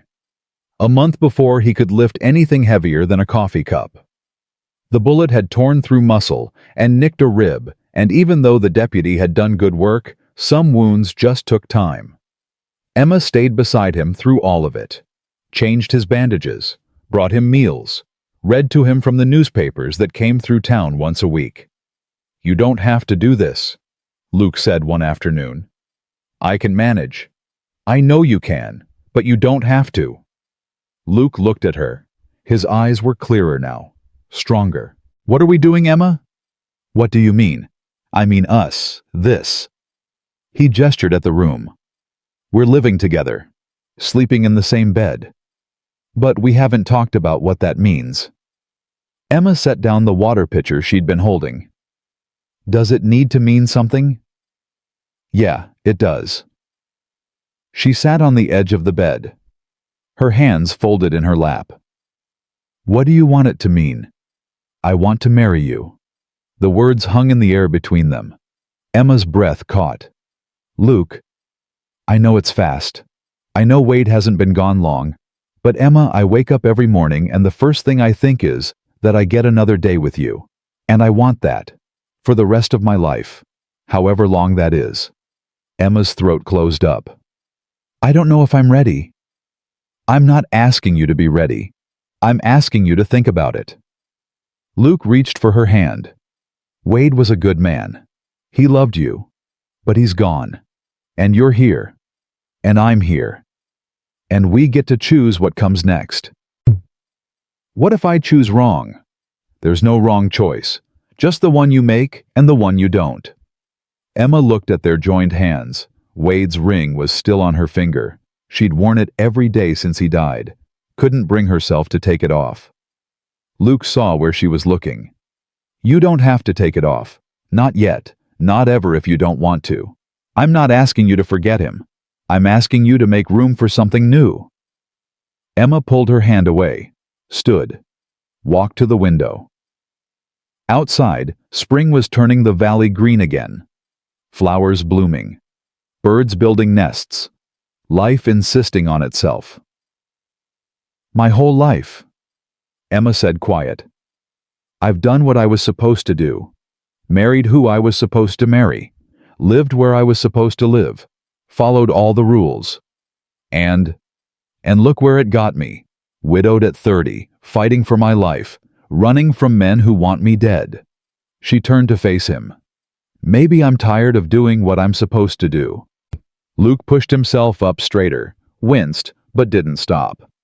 So what do you want to do? Emma stopped. Started again. I want to wake up and not feel guilty. I want to love you without hearing Wade's voice in my head asking why. I want to stop looking backward and start looking forward. Then do it. It's not that simple. Yes, it is. Luke swung his legs over the side of the bed, stood slow, crossed to her. Emma, Wade's dead. He's been dead for months. And you're still alive. So live. That's all he wanted. That's all any of us want. Emma felt tears coming. Fought them. Lost. Luke pulled her close. Let her cry into his chest. I miss him, she said through the tears. I miss him so much, and I hate that I'm happy anyway. Being happy doesn't mean you don't miss him. It just means you're human. Emma pulled back, looked up at him. Ask me again in a month. Ask you what? To marry you. Ask me again in a month when you're healed, and I've had time to think and we can do it right. Luke's mouth twitched. That's not a no. It's not a yes either. I'll take it. He kissed her, soft, sweet, like sealing a promise. The month passed faster than Emma expected. Luke healed, started working the ranch again. Emma worked beside him. They fell into a rhythm that felt like what marriage might be if marriage was built on something real instead of just expectation. In the evenings they sat on the porch and watched the sun go down. Sometimes they talked. Sometimes they just existed in the same space without needing words. One night, 3 weeks into that month, Emma took off Wade's ring. She didn't say anything about it, just slipped it off and put it in the drawer beside the bed. Luke saw, didn't comment. But the next morning he was smiling. On the last day of the month, Luke found Emma in the garden. It's been a month, he said. Emma straightened, dirt on her hands, sun on her face. I know.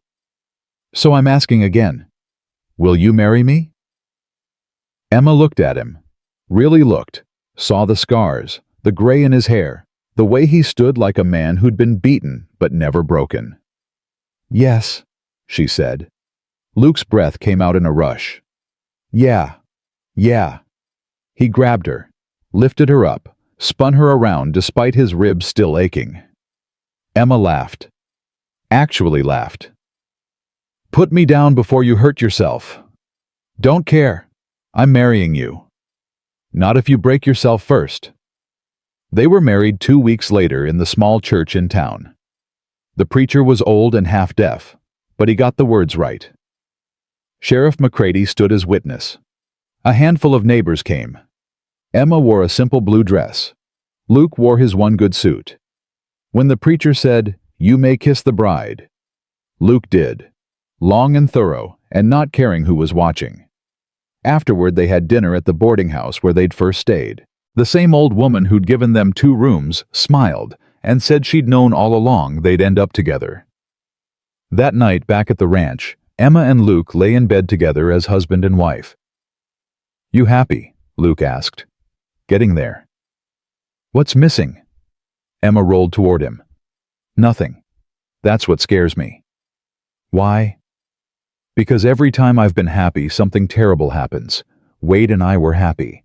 Then he found gold and men killed him. We built this place and got happy. Then Briggs came." She paused. What if happiness is just the pause before the next disaster? Luke was quiet a long moment. Then he said, "Maybe it is. But we can't live our whole lives waiting for the other shoe to drop. We'll miss everything good trying to brace for everything bad." "How do you know?" "Because I already did it once. After Sarah died, I spent 5 years waiting to die too. Just existed. Didn't live. And then you showed up bleeding on my fence and reminded me what living felt like." He pulled her closer. "I'm not wasting another day expecting disaster. I'm going to be happy and deal with whatever comes when it comes." Emma pressed her face into his shoulder. "Okay." "Okay what?" "Okay, I'll try. That's all I'm asking." They fell asleep like that, tangled together, building something new on the ashes of what they'd lost. For 6 months, nothing bad happened. The ranch thrived. They bought more cattle, fixed the barn, planted a bigger garden. Emma learned she was good at keeping books. Luke learned he was good at training horses. They worked hard, ate well, made love often. In the evenings, they still sat on the porch. Sometimes Emma told stories about Wade. Luke listened, never jealous, never resentful, just listening. One night, Emma said, "Thank you." "For what?" "For letting me talk about him, for not making me choose between my past and my future." "You don't have to choose. They're both part of you." Emma took his hand. "I'm glad I found you." "Technically, I found you. You were bleeding all over my fence. Worst first impression ever. Best thing that ever happened to me." They sat in comfortable silence, the kind that only comes when two people have survived hell together and decided to build heaven anyway. Then hoofbeats sounded in the distance. Luke stood, hand going to the rifle he kept by the door, a single rider approaching, fast. As they got closer, Emma recognized the horse, the rider, Carter. Her stomach dropped. Carter showing up meant trouble, always did. He pulled up hard, dismounted before the horse fully stopped. "We got a problem," he said. Luke's grip tightened on the rifle. "What kind of problem?" "The kind that involves federal marshals and questions about a lot of gold that nobody can account for." Carter was breathing hard. "Someone talked. Don't know who, don't know when. But word got out about Wade's strike, about the gold you carried out of here. And now the government wants to know where it came from and why nobody filed proper claims." Emma's blood went cold. "We didn't do anything illegal." "Maybe not, but try explaining that to a marshal who thinks you stole government property." Carter looked between them. "They're coming. Could be tomorrow. Could be next week. But they're coming." Luke cursed. "What do we do?" "You run. Again. Far. And fast." "No." Emma's voice was steel. "We just got settled. We just got married. I'm not running anymore." "Emma." "No."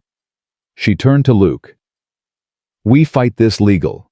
We show them Wade's claims, his paperwork. Prove we did everything right." "And if they don't believe us?" Luke asked. "Then we make them believe us." Carter shook his head. "You're both crazy.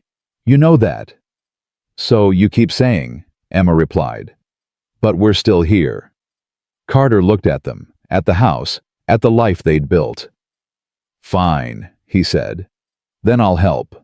But when this goes south, and it will go south, don't say I didn't warn you." "Noted," Luke said. They spent the next 3 days preparing. Gathered Wade's paperwork, his claim forms, his surveying notes, everything that proved the gold was legitimate. Emma wrote letters to the land office, to the mining bureau, documenting everything. Luke rode to town, hired a lawyer, man named Kessler, who had a reputation for winning cases, nobody thought could be won. Kessler was young, ambitious. He looked at their paperwork and whistled low. "This is good," he said. "Really good." Wade knew what he was doing. "So we can win?" Emma asked. "Win is a strong word, but we can make a hell of a case." Kessler tapped the papers. "The problem isn't the gold. The problem is the timing. Wade died before filing final claims. That creates a gray area, and the government loves gray areas." "What do we need to do?" Luke asked. "We need to prove Wade intended to file legally, that he was protecting the claim until proper paperwork could be completed, that you, as his widow, have legal right to his estate." Kessler looked at Emma. "And we need you to be very convincing on the stand." Emma's stomach tightened. "On the stand? This is going to trial. No way around it. The government wants that gold back. Or they want to make an example. Either way, you'll have to testify." Luke moved closer to Emma, took her hand. "She'll do it," he said. "We both will." Kessler nodded. "Good, because this is going to get ugly." The marshals came a week later. 3 of them, led by a man named Taggart, tall, cold-eyed. The kind of lawman who believed rules mattered more than people. He knocked on the door midday. Emma opened it. Luke beside her, Carter in the background. "Mrs. Ramsay," Taggart said, "we need to talk about your late husband's gold claim." "I have a lawyer," Emma said. "You can talk to him." "I'm talking to you, right now." Taggart's hand rested on his gun. "We can do this easy or hard. Your choice." Luke stepped forward. "She said talk to her lawyer, so talk to her lawyer." Taggart's eyes narrowed. "You want to interfere with a federal investigation? I want you to follow the law, which says she doesn't have to talk to you without representation." Taggart stared at him, then smiled cold. "Fine, we'll do it the hard way." He pulled out papers, handed them to Emma. "You're being charged with illegal mining, theft of government resources, and conspiracy to defraud." Taggart's voice was flat. "Trial's in 3 weeks. Don't leave town." He turned, walked away. Emma looked at the papers. Her hands were shaking. "He's bluffing," Carter said. "Has to be." "No." Luke took the papers, read them. "He's not. These are real charges. Federal charges." Emma felt the room tilt. "What happens if we lose?" "Prison. Both of us. Maybe 5 years. Maybe more." Emma sat down hard. "No. No, we can't. We just got started. We can't lose this." Luke knelt in front of her. "We won't. Kessler's good. The paperwork's solid. We'll fight this, and we'll win." "You don't know that." "No, but I believe it. And I need you to believe it too." Emma looked at him, at the certainty in his eyes. She nodded. "Okay. Okay, we fight." The next 3 weeks were hell. Kessler worked day and night preparing their case. Emma and Luke spent hours going over every detail, every conversation with Wade, every piece of paperwork. The trial was held in the county seat, a 2-day ride from the ranch. They arrived the night before, stayed in a hotel, couldn't sleep. Emma lay awake staring at the ceiling. "What if I mess up?" she asked. "What if I say the wrong thing and we lose everything?" "You won't." "You can't promise that." Luke rolled toward her. "Emma, listen to me. You survived your husband being murdered. You survived running for your life. You survived a gunfight with the Garrett gang. You can survive testifying in court." "Those things were different. I could fight back. I could shoot. What do I do in a courtroom? Just sit there and hope people believe me." "You tell the truth. That's all you can do. That's all any of us can do." Emma turned her head, looked at him in the dark. "I'm scared." "Me too." "Really?" "Terrified. But we're doing it anyway." Emma reached across the space between them, found his hand, held on. Morning came too soon. The courtroom was packed. Townspeople. Journalists. People who'd heard about the case and wanted to see how it ended. Emma sat at the defendant's table, Luke beside her, Kessler on her other side. Across the aisle, the federal prosecutor, man named Whitmore, gray-haired, experienced, the kind of lawyer who'd never lost a case. The judge entered. Everyone stood. "Be seated," the judge said. He was old, impartial-looking. Emma couldn't read him. Whitmore stood, made his opening statement, painted Emma and Luke as thieves, opportunists who'd stolen government gold and were now trying to legitimize it through forged paperwork. Emma's hands clenched. She wanted to stand up, scream that it wasn't true. Luke's hand covered hers, steadied her. Kessler stood, made his opening statement, painted Wade as a legitimate prospector, Emma as his grieving widow, Luke as a good man trying to help. The trial lasted 3 days. Whitmore called witnesses, mining inspectors who said the claim was never properly filed, land office clerks who said there was no record of Wade's paperwork, a so-called expert who testified the gold could have come from anywhere. Kessler tore into each one, showed the claim forms with official stamps, showed Wade's surveying notes with dates and coordinates, called Sheriff McCready, who testified Wade was honest, called Carter, who testified he'd witnessed Wade working the claim legally. On the 3rd day, Emma took the stand. Whitmore questioned her first. "Mrs. Ramsay, when did you become aware your husband had found gold?" "The day he died. I found his journal." "So you're asking this court to believe your husband hid a fortune from you, and you had no idea?" "Yes." "Convenient. It's the truth." Whitmore paced. "Tell me about Mr. Ramsay, your current husband. When did you meet him?" "The day Wade died. I ran to his ranch for help." "And how long after your husband's death did you marry Mr. Ramsay?" Emma's jaw tightened. 7 months. 7 months. Whitmore turned to the jury. 7 months after her husband is murdered, she marries his neighbor, the same neighbor who conveniently helps her transport thousands of dollars in gold. Objection. Kessler stood. Counsel is making insinuations without evidence. Sustained, the judge said. Mr. Whitmore, stick to questions. Whitmore smiled thin. Mrs. Ramsay, did you kill your husband for his gold? The courtroom erupted. Emma's breath stopped. Kessler was shouting. The judge was banging his gavel. Luke was on his feet. Emma just sat there, frozen. I said, did you kill your husband? Whitmore repeated. No. Emma's voice came out quiet, then stronger. No. I loved Wade. I watched him die. I couldn't save him, and I live with that every single day. But you did profit from his death. I survived his death. There's a difference. Whitmore leaned close. Is there... Emma stood, faced him.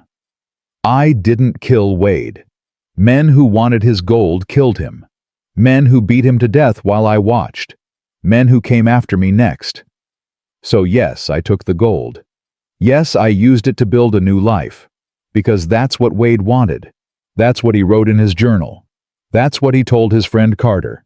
And I'm not going to apologize for surviving. The courtroom was silent. Whitmore stepped back. No further questions. Kessler stood. Mrs. Ramsay, do you have any regrets about the choices you made after Wade died?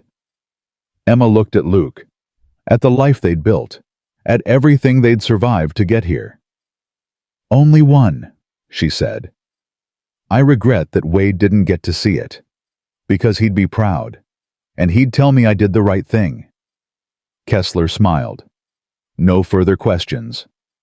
The jury deliberated for 6 hours. Emma sat in the hallway, Luke beside her, Carter pacing. Kessler came out every hour to update them, said it was a good sign. A long deliberation meant they were considering carefully. Emma didn't feel reassured. Finally, the bailiff called them back in. The jury filed in. 12 faces, unreadable. The judge spoke. Has the jury reached a verdict? The foreman stood. We have your honor. How do you find? On the charge of illegal mining, we find the defendant not guilty. Emma's breath caught. On the charge of theft of government resources, we find the defendant not guilty.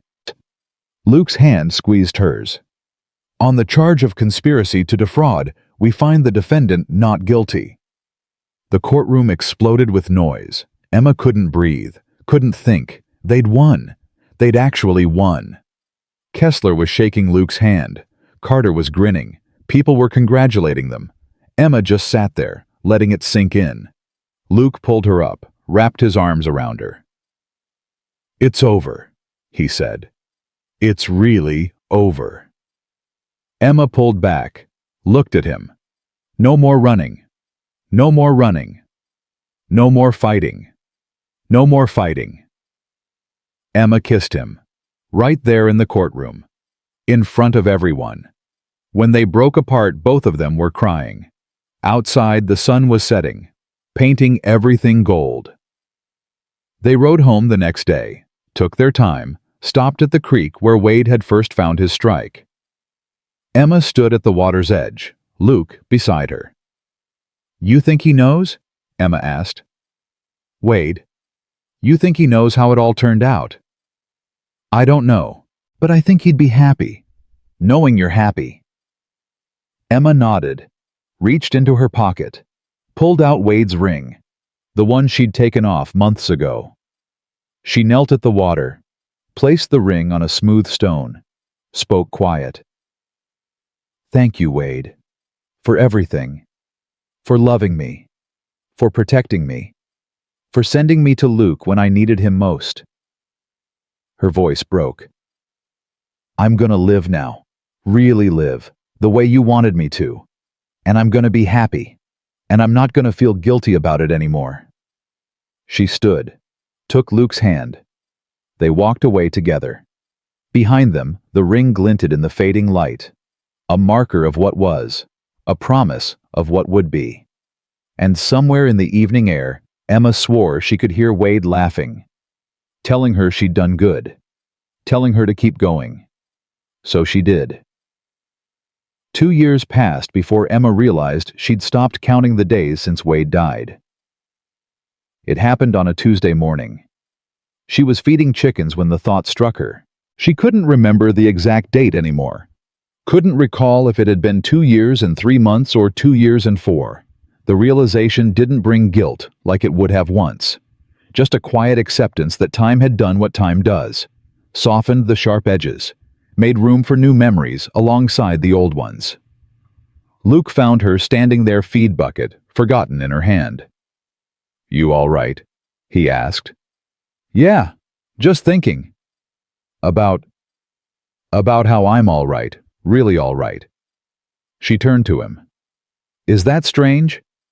No, that's healing. Emma set down the bucket, walked to where he stood by the barn. I used to think healing meant forgetting, like if I stopped hurting, it meant Wade didn't matter anymore. And now I know it just means I'm strong enough to carry it without it crushing me.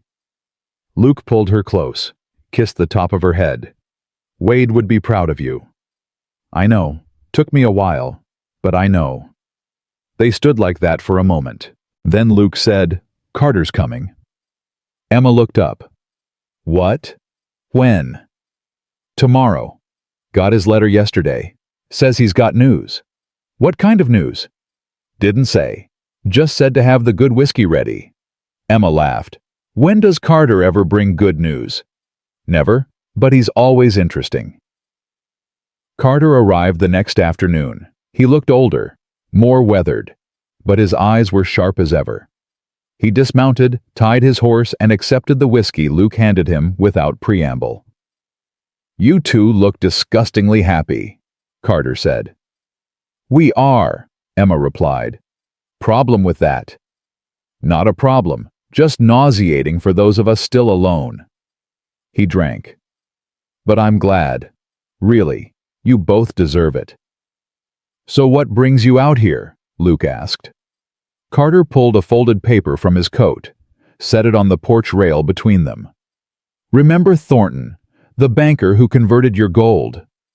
Emma's stomach tightened. "What about him?" "He's dead. Got himself killed 2 months back in a card game gone wrong." Carter tapped the paper. "Before he died, he wrote this. It's addressed to you." Emma picked it up, unfolded it, read. Her hands started shaking. "What does it say?" Luke asked. Emma handed it to him. He read aloud. "Mrs. Ramsay, if you're reading this, I'm dead. Good riddance. I was never a good man. But I kept one promise. When I converted your gold, I skimmed 20% off the top. Not for me, for insurance. I knew men like Briggs would come. Knew they'd want blood. So I kept a reserve. Hid it. If you're still alive when you read this, it's yours. Coordinates are on the back. Consider it payment for not killing me when you had the chance. Thornton." Luke flipped the paper. Numbers written in cramped handwriting. "He hid more gold," Luke said quiet. "Not just gold." Carter leaned forward. "I already checked. It's not gold, it's banknotes.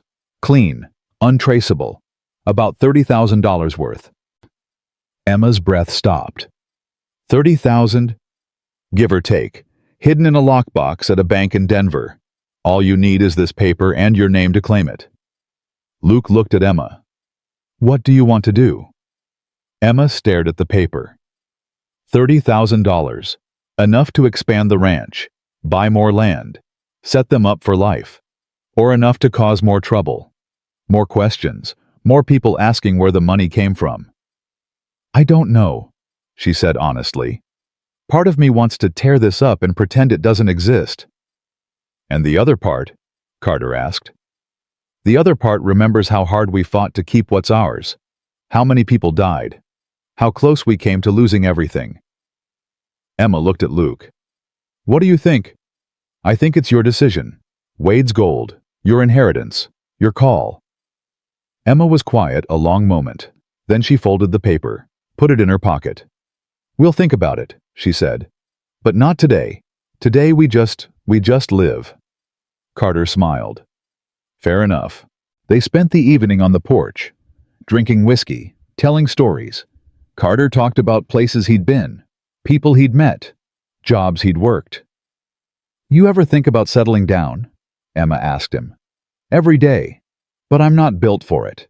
Got too much restless in me." Carter looked at his glass. "Sarah Wade's first wife, she asked me once why I couldn't just stay put. Told her I'd stay put when I found something worth staying for." "And?" Luke asked. "Still looking?" They fell into comfortable silence. The kind that comes from shared history. From surviving things together that most people couldn't imagine. Around midnight, Carter stood. "I'm gonna head out early tomorrow. Long ride ahead." "Where to this time?" Emma asked. "North, maybe Montana. Heard there's work up there. Good country." "You're always chasing good country," Luke said. "Maybe. Or maybe good country's just what I call running." Carter smiled sad. "But that's my problem, not yours." He headed to the barn where he'd thrown his bedroll. Emma and Luke sat alone under the stars. "You gonna go get that money?" Luke asked. "I don't know. Feels like if we go get it, we're saying we're not done yet. That we're still chasing something." "Are we?" Emma thought about it. "No, I don't think so. I think we're done chasing. But maybe we take it anyway. Use it to help other people who are still running." "Like who?" "Like Carter.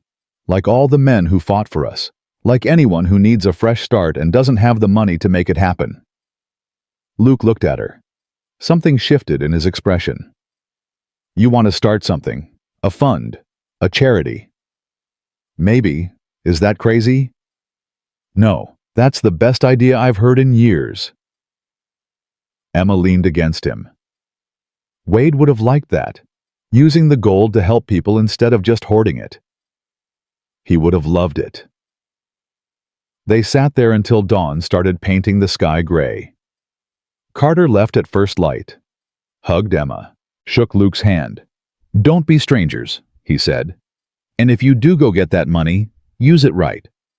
"We will," Emma promised. He rode off, disappeared into the morning.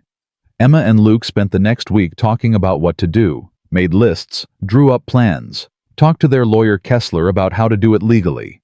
In the end, they decided to go to Denver, claim the money, set up a fund to help veterans and widows get fresh starts. The trip took 4 days. They stayed in Denver for a week. Emma walked into the bank with Thornton's paper, walked out with $30,000 in certified banknotes. It felt heavier than the gold ever had.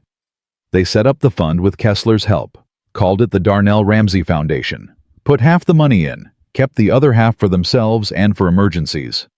Word spread fast. Within a month, people were writing to them. Veterans who needed help starting farms, widows who needed help keeping their land, families who'd lost everything and were trying to rebuild. Emma read every letter, answered every one. Luke handled the money, made sure it went where it was supposed to. It was exhausting, fulfilling. Right. One evening, 6 months after they'd started the foundation, Emma was going through letters when one made her stop. The handwriting was shaky, old, but familiar somehow. She opened it. "Dear Mrs. Ramsay, you don't know me, but I knew your husband. Wade and I served together at Vicksburg. He saved my life there. Took a bullet meant for me. I've carried that debt for 20 years. Heard about what you're doing, about the foundation. I'm an old man now, dying. Don't need much. But I wanted to send this before I go. It's not much, but it's all I have. Use it to help someone the way Wade helped me. Signed Private Thomas Brennan." Inside the envelope was $50 and a photograph. Emma stared at the photograph. It showed a young Wade in his uniform, smiling, alive, surrounded by other young men who all looked like they believed they'd live forever. She started crying. Luke found her like that, holding the letter and the photograph. "What's wrong?" he asked. Emma handed him the letter, let him read it. When he finished, Luke sat beside her. "Wade touched a lot of lives. I know, but I forget sometimes. Forget he was a whole person before I ever knew him. Had friends, had experiences, had a life I wasn't part of. That doesn't make your life with him less real." "I know, but—" Emma stopped, started again. "I loved Wade, loved him with everything I had, but I also know I only knew one version of him, the after-the-war version, the broken but trying version. I never knew the man in this photograph." Luke looked at the picture. "Maybe that's the man he was trying to get back to, and maybe you helped him get there." Emma wiped her eyes. "You think so?" "I know so. Because I was the same way. After Sarah died, I was half a person, going through motions. And then you showed up and reminded me what it felt like to be whole." Luke took her hand. "That's what love does. It doesn't erase the past. It just makes the present bearable and the future possible." Emma leaned her head on his shoulder. "When did you get so wise?" "Married a smart woman. Some of it rubbed off." Emma laughed, cried, did both at the same time. They framed the photograph, hung it in the front room beside a photograph of Sarah that Luke had kept hidden for years. "They should be remembered," Emma said. "Both of them. They're part of who we are." "Yeah, they are." Life continued. The foundation grew. They helped dozens of families, hundreds, made a real difference in people's lives. Emma started keeping a journal, wrote down stories from the people they helped, wanted to remember that the gold had meaning, that Wade's death hadn't been for nothing. Luke built a workshop, started training young men in blacksmithing, giving them a trade, a future. 5 years after the trial, Emma realized she was pregnant. She told Luke on a Sunday morning. They were sitting at breakfast when she just said it. "I'm pregnant." Luke dropped his fork. "What?" "I'm pregnant. About 3 months." Luke's face went through a dozen emotions. Shock, joy, fear, Wonder. Are you sure? Saw the doctor in town last week. He's sure. Luke stood, crossed to her, knelt beside her chair. Emma, we're having a baby. We're having a baby. He kissed her, gentle, reverent, like she was something sacred. I'm scared, Emma admitted. Me too. What if something happens? What if Nothing's going to happen. You're strong, stronger than anyone I know, and I'm going to be right here, every step. Emma touched her stomach, still flat, still just a secret between her body and the life growing inside. Wade would have wanted this, she said. Kids, family, legacy. He would have been a good father. Yeah, he would have. Emma looked at Luke. You're going to be a good father too. I'm going to try. The pregnancy was hard. Emma was sick for months, tired all the time. Her body ached in new ways, but she pushed through it. 7 months in, they started preparing, fixed up a room for the baby, built a cradle, bought tiny clothes that seemed impossibly small. Luke was terrified. Emma could see it. He tried to hide it, but she knew. One night she asked him about it. What are you afraid of? Everything. That something will happen to you. That I'll lose you the way I lost Sarah.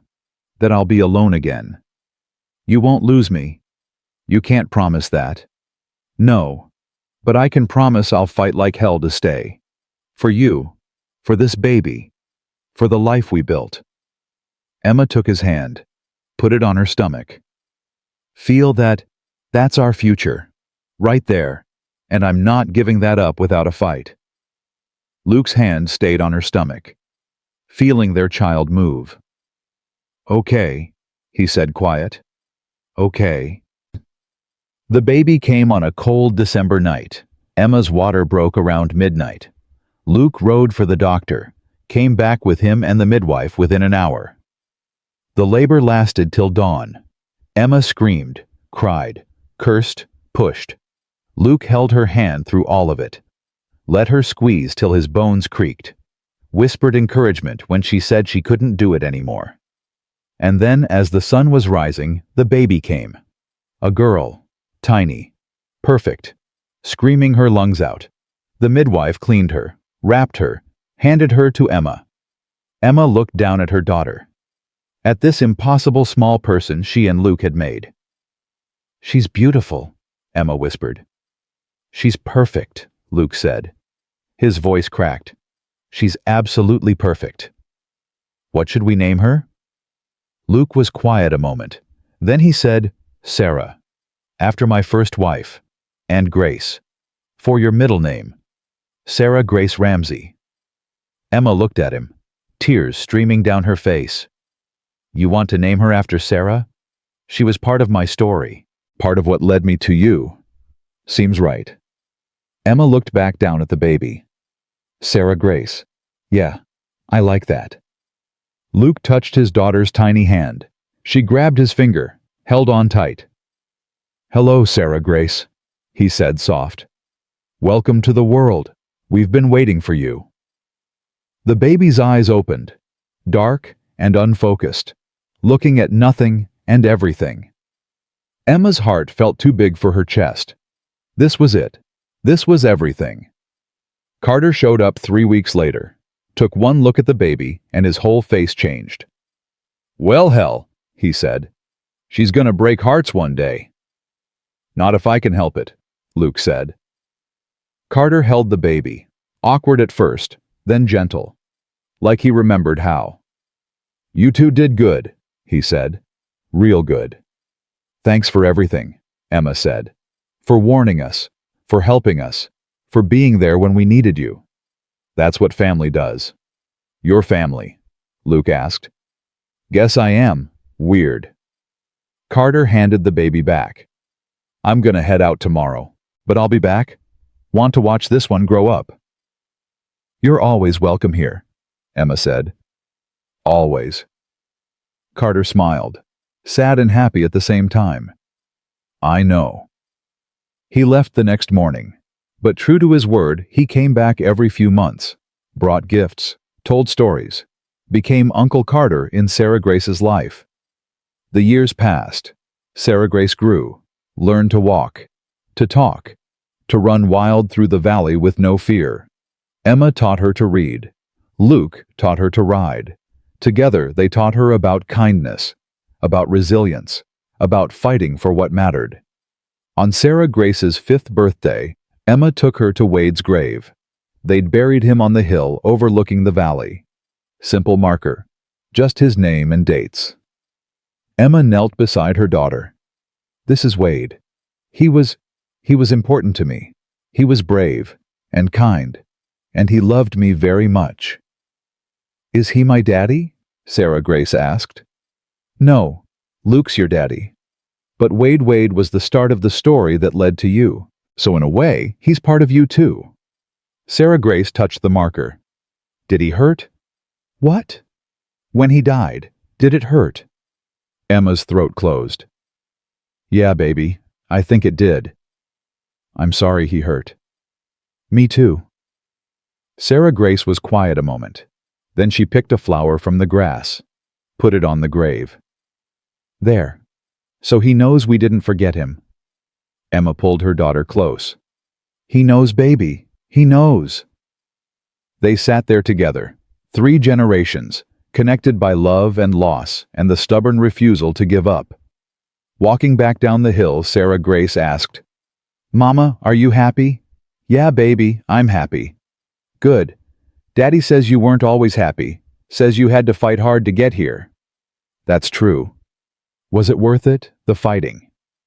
Emma looked at her daughter, at the house in the distance, at Luke waiting on the porch. Yeah, she said. It was worth every second. That night, after Sarah Grace was asleep, Emma and Luke sat on the porch like they'd done 1,000 times before. You think we made it? Emma asked. Through everything. You think we actually made it? Yeah, I think we did. No more running. No more running. No more fighting. Just the normal kind. The kind that comes with living. Emma leaned against him. I love you, Luke Ramsay. I love you too, Emma Ramsay. They sat in comfortable silence, the stars overhead, the valley quiet, their daughter sleeping safe inside. Emma thought about everything that had brought them here. The gold, the blood, the death, the survival. She thought about Wade, about how he'd loved her enough to point her toward Luke even knowing she'd move on. She thought about Sarah, Luke's first wife, and how her loss had made him into the man who could save Emma. She thought about all the pain that had to happen for this moment to exist. And she realized something. Pain didn't make joy less real. Loss didn't make love less valid. Surviving didn't mean forgetting. It just meant being brave enough to build something new on top of the ruins. Luke's hand found hers in the dark. Emma squeezed back. Inside, Sarah Grace stirred in her sleep, dreaming whatever 5-year-olds dream. And somewhere in the night, Emma swore she could hear Wade's voice one last time. Not sad, not angry, just proud. You did it, he seemed to say. You lived, really lived. That's all I ever wanted. Emma smiled. Yeah, she whispered to the night. I did. The pain that had broken her had also made her whole again. The fire that had destroyed everything had forged something stronger in its place. And the gold that had cost so much blood had finally been transformed into something that mattered not wealth, but life itself. Some stories end in tragedy, some in triumph. This one ended in something better truth. The simple, hard-won truth that surviving isn't the same as living, but sometimes you have to do the first to learn how to do the second. Emma had learned. Luke had learned. And together they'd built something worth all the pain it took to get there. The ranch stood. The foundation helped hundreds. Their daughter grew strong and fearless. And 2 people who'd lost everything found out that sometimes losing everything is the only way to discover what you're really made of. That's not just a story. That's a life. And it's the only one worth living.